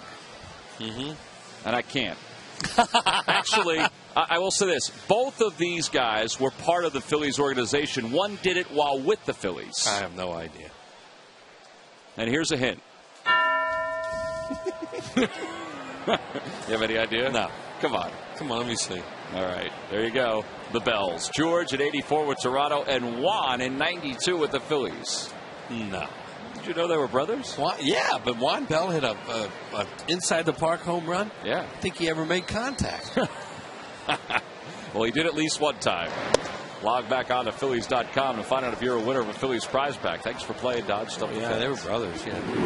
I did not know that. You didn't know that? I didn't. Well, see, you learn something every day. Exactly. It's a good part of life. Very different brothers. Yeah, George Bell was a power hitter, and guy the Phillies lost in the Rule 5 to Toronto. Raul Ibanez leads it off for the Phillies. This is another incident, another situation where they had the wrong brother. Well, they had the right one for a while. Yeah, but didn't last long. No, they had no offense to Mike Maddox, but they had Mike Maddox instead of Jeremy Giambi. Right, and they also had Rich Surhoff instead of BJ. Line drive, another base hit for Ibanez. 2 for 3 tonight. Tell you what, his average is rising. Well, they've done a good job keeping him away from left-handed pitching, I think. Not that he can't hit them, but he was really pulling off against left-handers. Charlie has really tried to just put him in this 3-hole with Ryan Howard hot behind him, face right-handed pitching, keep his shoulder in, and you see the difference. And it's really worked for Raul because he's not only pulling the ball when he has to, but he's also keeping close enough that he's hitting the ball hard the other way. I would imagine, though, he's going to have to play tomorrow. Yes, I would think he would have to play tomorrow now. Yeah, that experiment may be over. Here's Ryan Howard. And he fouls the first pitch over the head on a hop of Jason Worth. Because you figure if Ben Francisco had been taking his place, well, that leaves you an outfielder short. So Raul would probably be Raul and Jason Worth and Ibanez tomorrow. We'll make up Charlie's lineup. He'll handle that himself. Raul, Jason Worth, and Francisco. And Francisco, I mean. He's had the last 2 days, he's had 2 lineups on his desk in case Jimmy Rollins could play.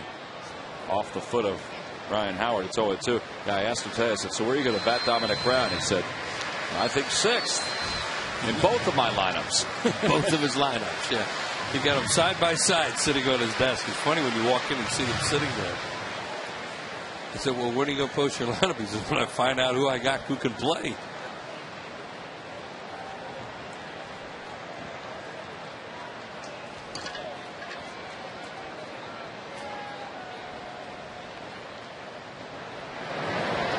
Oof. Wow.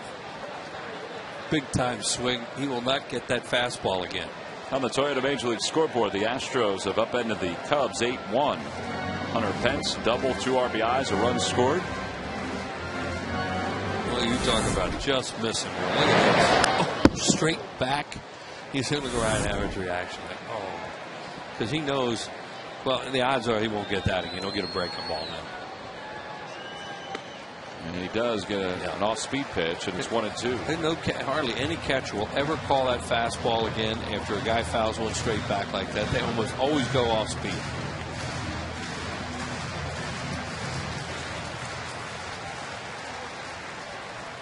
See what he does now. Surveying the area. He wants a high fastball. No, he shook it off. Shook it off the breaking ball. Swing and a miss. He got him. This guy's got a pretty good slider. Ryan has been struck out 3 times tonight. Well, we just saw that Astros score. Last night it was Brett Myers who pitched more than 6 innings for yet another start. Myers might be part of this 4-game series that the Phillies have coming up against Houston beginning Monday, August 23rd. 3 night games and then the day game. Tuesday the 24th is the Win Street Carlos Ruiz Bobble figurine.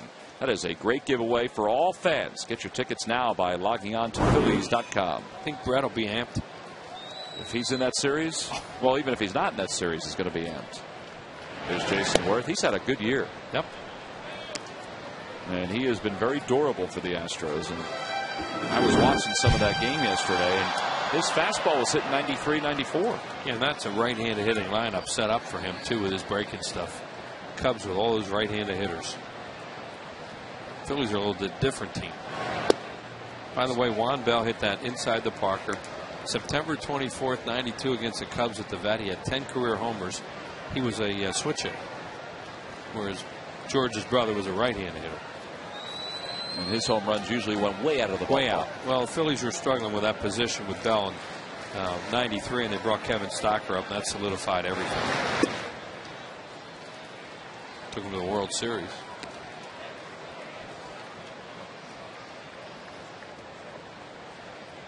Good spot for him. Not a good spot for the folks behind him.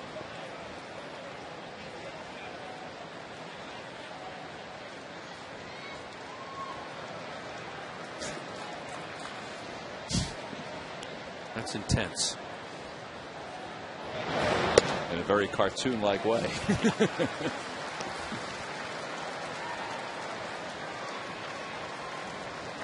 This guy looks like he had a pretty good arm, this Demo.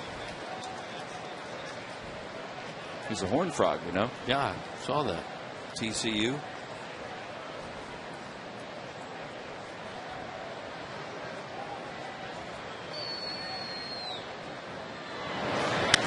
In the air to right center field. Parra on the run. That's going to be over his head and off the scoreboard. Ibanez hustling to third.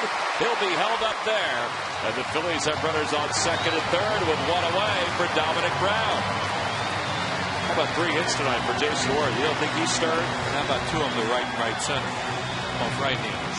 And that's what Charlie was talking about, slowing everything up. And, you know, you can preach it, preach it, preach it. Milt was preaching it to him. I'm sure Greg Gross is. And there's Matt Williams talking about raw meat as a player. Was he a tough guy? You know, he's just staying in, the shoulders staying in, everything's slow up there, and he's just smoking the ball the other way. And that's when you're hot, you can do that. Well, Dominic Brown has had a hot start. He's 2 for 3 with an RBI and 2 runs scored.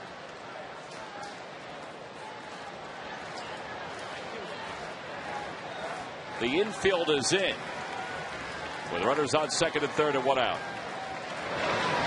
After that line drive that he hit last time, Kelly Johnson cannot be happy about this. Nor LaRoche at first, because he scalded that 95, and he turned on it. Oh, and it was up a little bit too. He got on top of that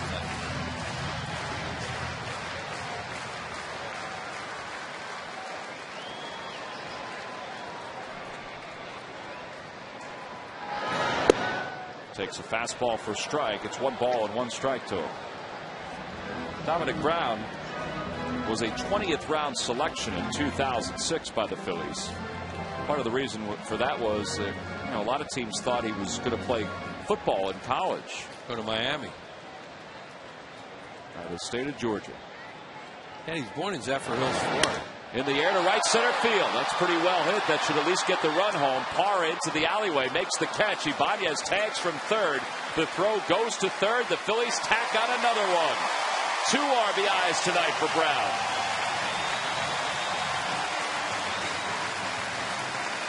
Let's get the job done. Well, he got a breaking ball there and got out in front a little bit.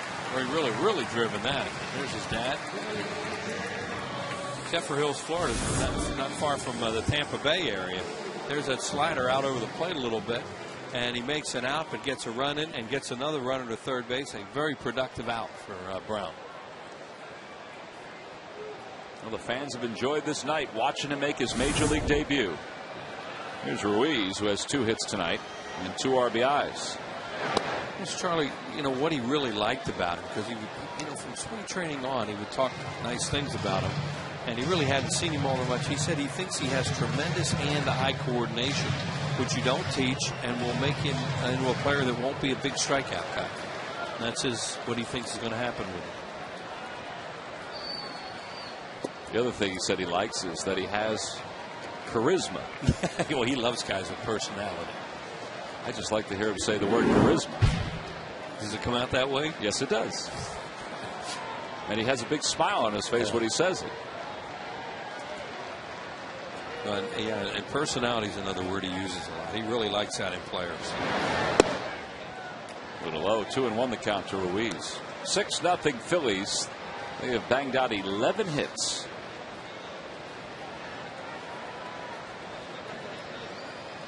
Well, there's one out when he hit that ball to right field. So, you know, I mean, he gets Jason Worth at third. But still, it's a good out because you got another guy over there. And maybe a wild pitch will get him in.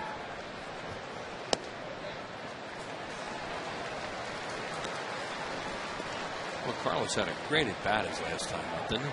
He sure did. A lot of pitches before he doubled down the line. How many was it? 9? 9 pitches, 4 foul balls.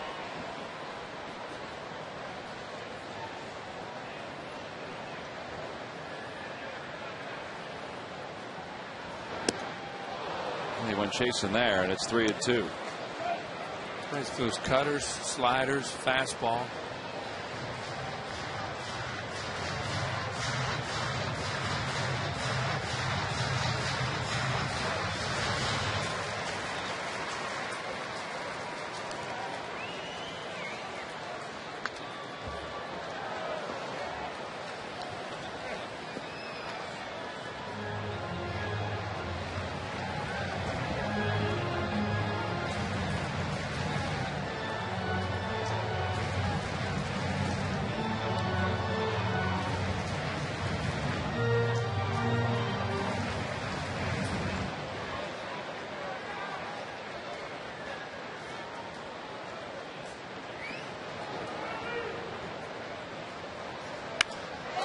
Towards center field. That's pretty well hit. Young's not going to get it. It's over his head and headed to the wall. Boy, Carlos Ruiz has been swinging a hot bat against the Diamondbacks. His third hit tonight. An RBI double. He has 3 ribbies. And the Phillies lead it 7-0. Threw breaking ball there. Got it right in the middle of the plate. They were playing him in right center field. In fact, they just moved Chris Young over 2 steps. And he pulls the ball to his left. Had no chance. Right here, there's a hanging breaking ball, and Carlos drills it to left center field. See, Young was well over towards right center, and now he hits the ball the other way. And Jason trots home with his 3rd run tonight. So Carlos is on second with his 2nd double. Mel Stottlemyre Jr. out to the mound for a brief conversation. And with 2 outs, Wilson Valdez is the hitter.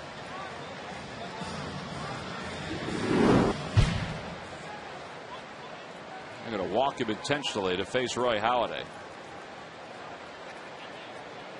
Second time this year that Valdez is being walked intentionally, and that one nearly got away from Montero.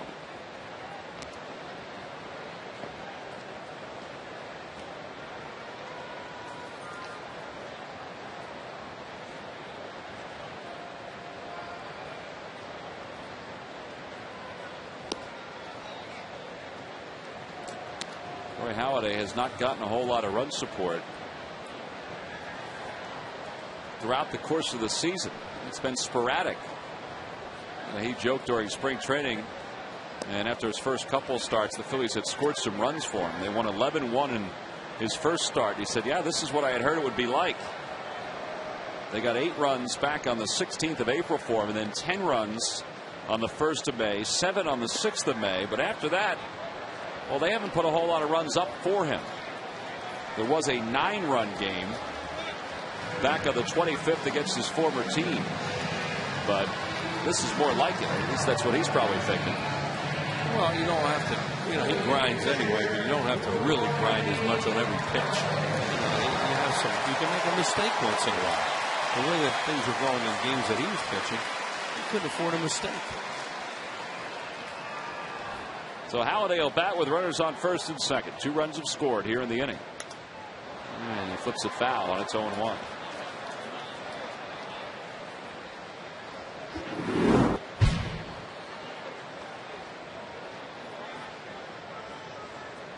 It's not often that he cracks a smile during the game. He just laughed at something. I think at himself, but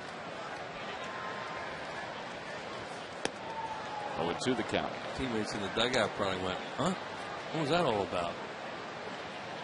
Well, he makes fun of himself a little bit with his hitting. You know, he does try to get better at it, and he has. You know, the thing he really wants to improve is his bunting. He's behind 0-2 with 2 runners on. And a breaking ball misses. 1-2. He's ready to walk away then. And would have been perfectly content with it, probably. He's thinking, I hope I get that pitch for a strike. Ruiz on second with 5, 6, and 7 tonight. 8 for 11, 5 RBIs, 6 runs scored. It's like 3, 4, and 5 last night.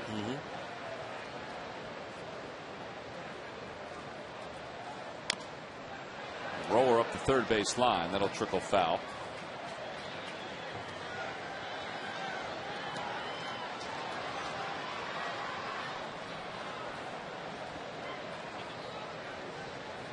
You know, with all the success the Phillies have had lately with their offense, you know, this team, which you expected to be at the top of the heap in runs scored, is climbing. Not counting tonight, they're third now in the National League in runs scored. I mean, they had been stuck at 6, 7, and even 8 over the last few weeks, but all of a sudden, out of nowhere, they've jumped up to third.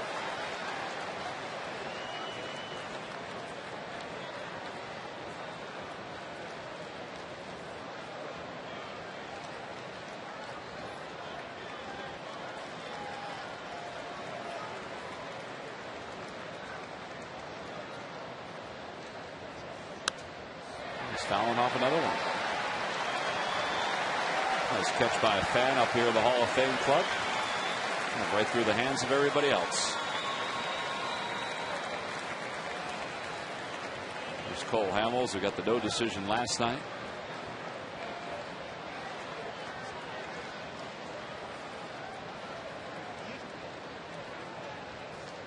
And he's down on strikes. He fought for a while, but then went down swinging, and the side is retired. The Phillies scored 2 more runs. They strand 2. They pick up 3 base hits along the way. We go to the 8th. It's 7-0 Phils.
Participating Philadelphia area Chevy dealers. Visit ChevyDealer.com. Oh, we go to the 8th. The Phillies lead at 7-0. And it's been a great night for the offense, but how about the job that Roy Halladay's done tonight? Roy Halladay, there's always a buzz when he's out on the mound, but with Dominic Brown making his major league debut, even Roy's start was kind of the backdrop tonight. It was. It was. That's a good point. You know, normally you think about Halladay when you come out here when he's going to pitch, but there are a lot of people coming out here, and I couldn't wait to see that young man, and he's had a terrific first game. Well, he's driven in a couple. He has scored a couple. And Gerardo Parra leads it off against Halladay. And pitch number 95 from Halladay is taken inside. And it's 1 ball and no strikes. Tony Abreu's come out of the on-deck circle to pinch hit for the Diamondbacks. I wonder what they'll do with Halladay now. You know, obviously he could finish this game, but we'll see if they want him to. He's going to pitch the 8th. Bullpen. They've been a bullpen of spectators tonight. Nice play by Halladay on the grounder by Parra. And 1 out very quickly here in the 8th inning. And here comes Tony Abreu.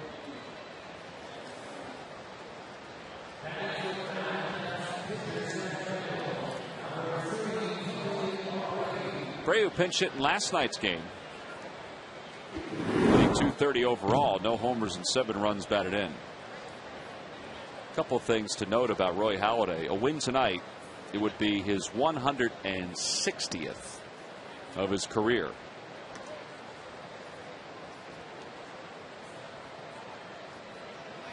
That's a lot of wins.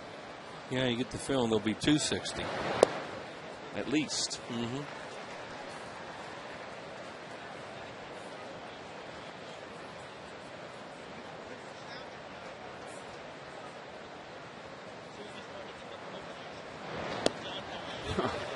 That is just nasty right there. Everything tonight. You know, I don't know that he has a pitch that isn't working tonight.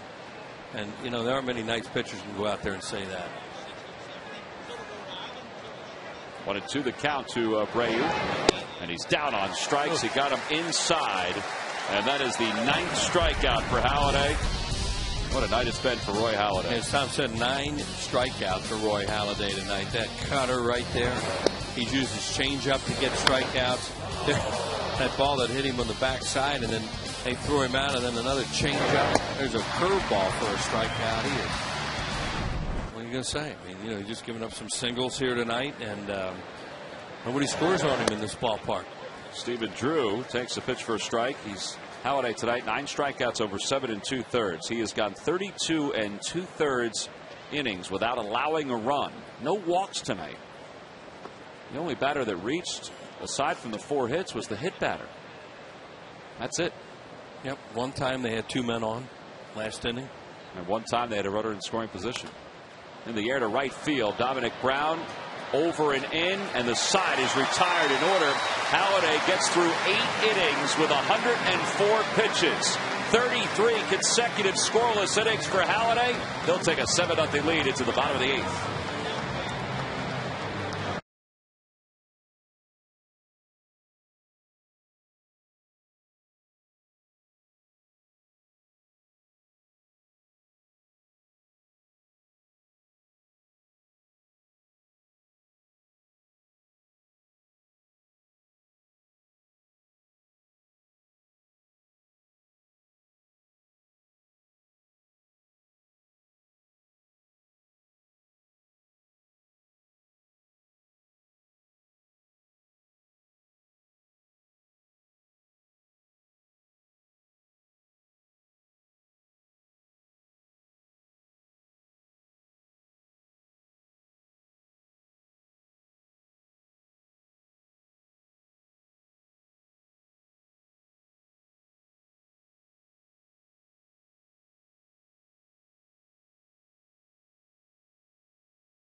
you would like to follow. Select the player and the stat that you would like to follow.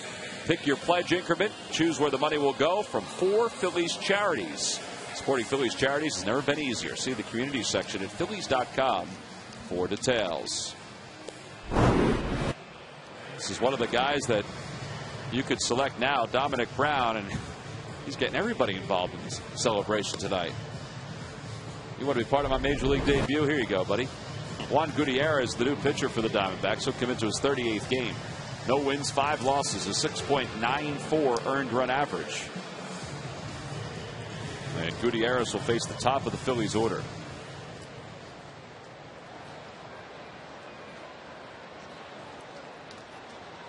Polanco had an RBI single his last time up. He's 1 for 4.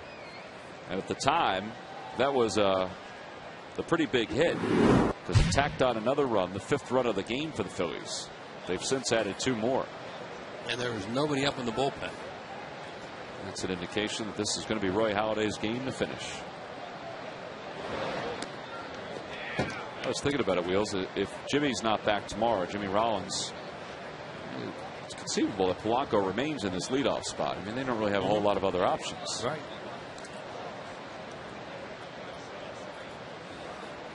Remember one game in Arizona, Charlie batted Glode first, right, and Dobbs second, and Greg hit a 2-run home run the first inning. It was off Lopez, in fact. So that was one of the few times that somebody other than a guy like Victorino or Rollins, Polanco led off. Well, Charlie generally has a lot of different lineups. You realize that, you know, with Jimmy being out, Polanco being out, Polanco playing second, he's had 8 different double play combinations this year. Polanco lifts one to left. It's pretty deep, but it's playable for Ryle. Hey, there's one other guy that led off this year besides Rollins. Jason Worth. Yes, he did. I didn't remember that. One time. And Glode did it twice. Well, and Jason did it. They were trying to get him going a little bit, too, if I recall. But they don't really need to do that right now. Nope. Well, Cody Ransom will hit for the first time. He came on in place of Greg Dobbs a couple innings ago. Cody hit a 2-run home run last night for the Phillies.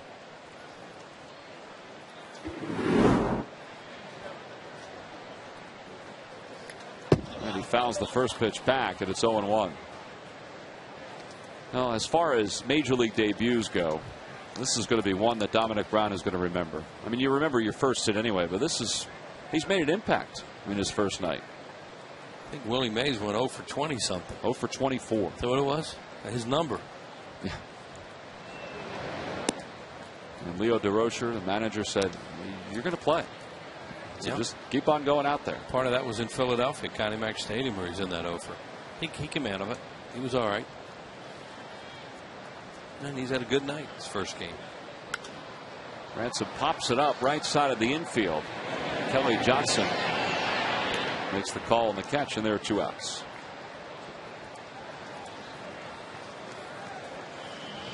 And that'll bring Ibanez to the plate. Raul is 2 for 3.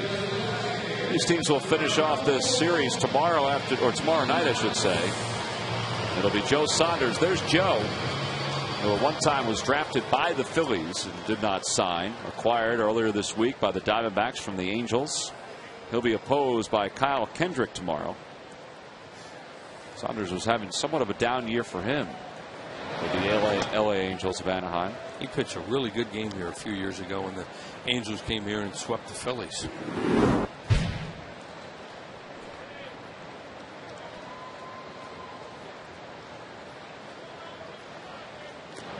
In the dirt, 2-0 to Ibanez.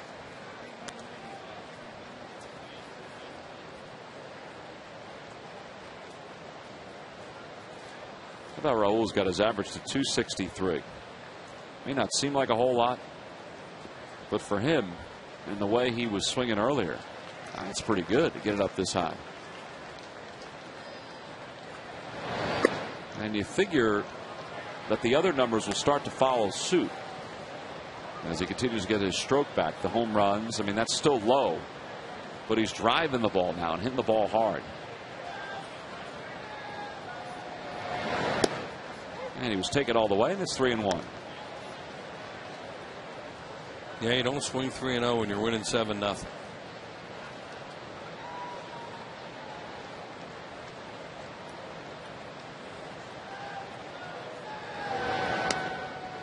Pretty good pitch. And a breaking ball for strike 2.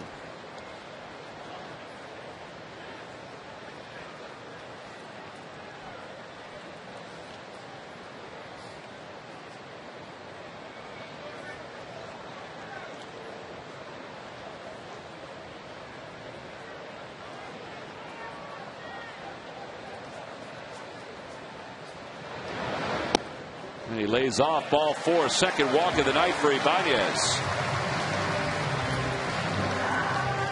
Well, tonight on Sports Night, find out the latest trade rumors swirling around the Phils and get all the news from Lehigh as Andy Reid talks about second-round pick Nate Allen's arrival and the first few days of camp. That's tonight at 10 on Toyota Sports Night right here on Comcast Sportsnet. Also have a full recap of Dominic Brown's first night in the big leagues. As he walked into the clubhouse today, Ryan Howard smiled. So did everybody else. There's a good, a thick patch of media that had come into the clubhouse waiting for Dominic's arrival. Cameras that were going as he walked in.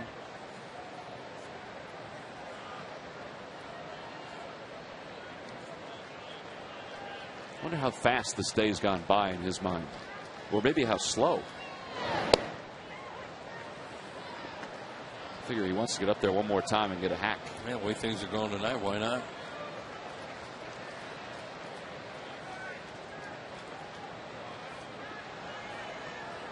You don't want to go back to Lehigh Valley, that's for sure. No offense to the Iron Pigs. Nice place. Great place. Great AAA situation for anybody in this organization, but it is AAA. And this is the show. Well, and he's put on a show tonight. 2-1 the count to Howard. 2 outs here in the bottom of the 8th. Swing and a miss. It's 2-2.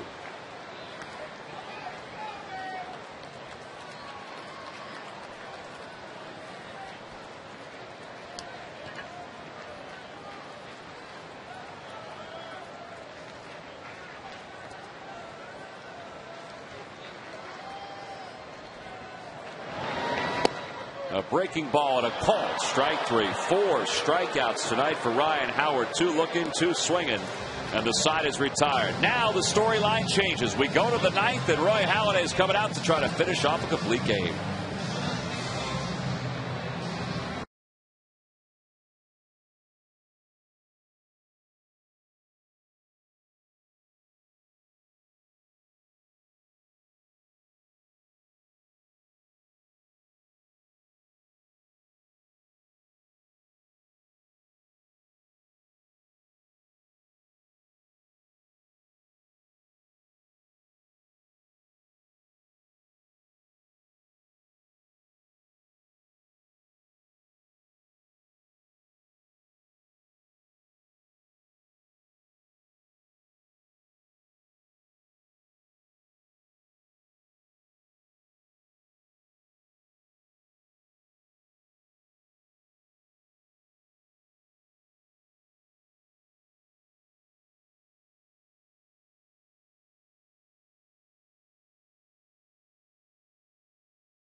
.1:30 a.m. right here on Comcast Sportsnet.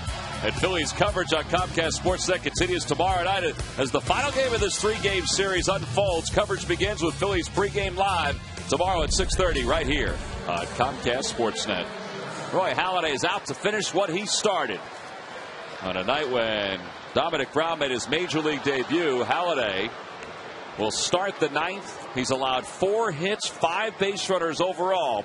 It'll be Kelly Johnson that leads it off. And the first pitch pulled through the hole on the right side, a base hit. So, you know, what they want, obviously, is for him to have a very quick, easy inning here and not have to labor in the ninth inning. They didn't even get anybody up when the inning started. There's one other game that he had like this year when he went in sailing into the ninth inning and then threw a lot of pitches in the ninth to get it over with. Well, he's thrown 105 pitches. Look at that ball strike ratio. That is ridiculous.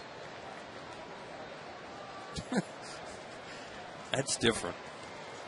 That's like Greg Maddux. You know, those kind of guys. A breaking ball in there for a strike. It's 0-1. Well, I guess you could say, I mean, it's safe to say that he may not be a 300-game winner, but he is in that sort of category. Sure. 56 career complete games, 18 shutouts, and a fly ball to right center. Worth glides under it, and he's 2 outs away from another shutout.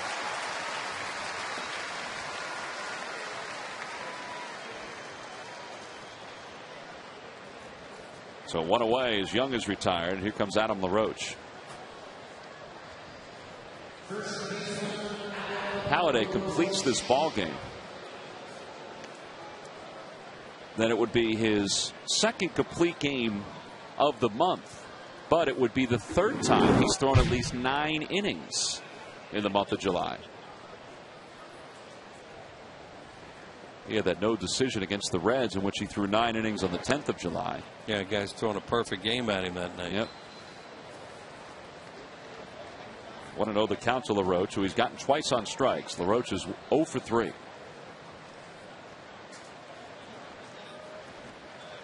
Way inside, 2-0.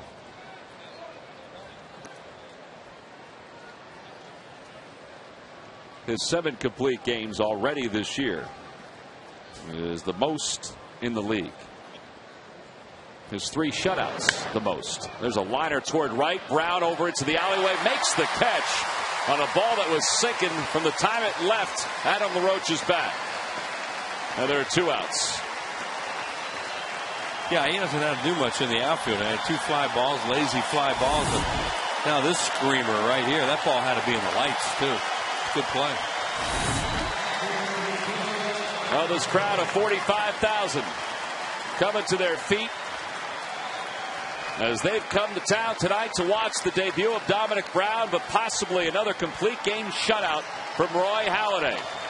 He has thrown 110 pitches so far, and Miguel Montero takes 111 for a strike, and it's 0-1. Montero, he's flied out to center, grounded to second. He is singled and is the only base runner to reach scoring position tonight for the Diamondbacks.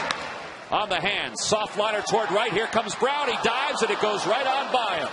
And that's going to cost Roy Halladay the shutout, because scoring easily from first is Kelly Johnson. It's now a 7-1 ball game. It's also going to cause him a conversation with him later, too, because that's not a good play. You know, you want to keep the ball in front of you there, just get an out, because he really didn't have much chance to catch that. So that'll be something, you know, that Davey Lopes will talk to him about, the outfield instructor. You know, right here, you want to play this ball on one hop, keep it in front of you, and have first and second, and leave it at that. Now, you have a 7-run lead, so it's not that big a deal. But it is, because it could come at a spot in a game another time where it could lose a game for you. So, you know, you talk about those teaching moments. That's one of those teaching moments right there. Well, it's an RBI double for Montero, so Halladay will shake off the double and try to finish this one off. With 2 outs, Mark Reynolds the hitter, and he takes one in tight. It's 1-0. It's always good to have something to talk to a guy on a night like this about something they did wrong, too. When you're young, because it'll make an impression. We hope. In the air to left field. That should do it. Raul Ibanez, he finds it. He's under it. And he makes the catch. And Roy Halladay, another complete game. It's his 8th of the year. And it's career win number 160. And it was also the major league debut of the Phillies' top prospect. And what a debut he had. Roy Halladay wins it 7-1. Dominic Brown picks up a couple runs scored, a couple base hits, a couple RBIs, and he is our Chevrolet player of the game. And he kind of shares that honor tonight with Roy Halladay, who was outstanding.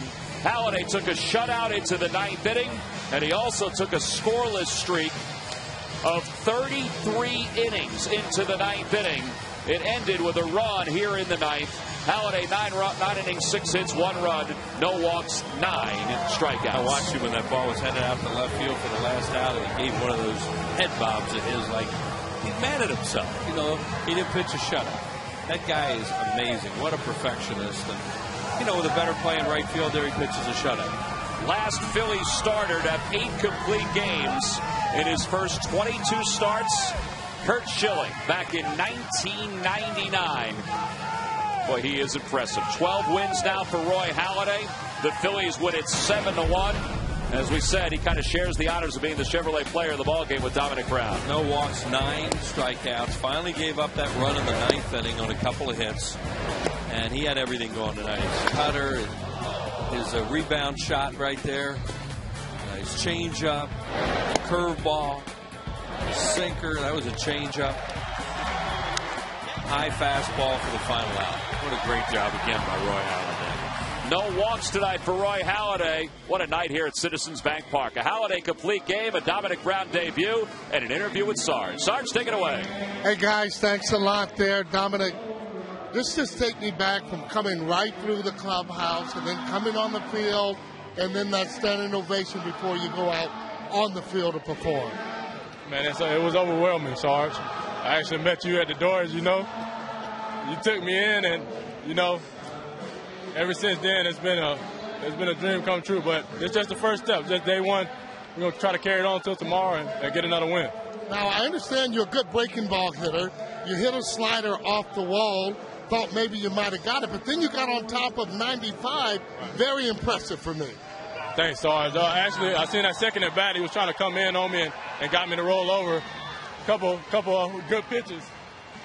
Actually, I thought it might have been a ball that I swung at, but, you know, I was just, that third at bat, I was just trying to get something up, and I was thinking pretty sure that he was going to come in, and he did, and I made a good swing on it. Now, I understand that your mom was going to come. I think I saw your dad there in the stands. What did that mean for you? Oh, man, that was big, man. We put in so much work to get to this point, as you know, coming all through the minor leagues, and we're just trying to get here and have fun, and I'm going to enjoy this time with them tonight. Well, congratulations on a great debut with those 2 hits, 2 RBIs. You scored 2 runs there. Looks like you're going to be feeling pretty comfortable there in right field, especially here in Philadelphia. Thanks, Sarge. Thanks for having me. Okay, guys, look like we got a Star is Born. Back here to you, Tom. Wills? All right, Sarge, thank you very much. The Phils win it 7-1. Dominic Brown's Major League debut, a success. The winning streak continues here in Philadelphia.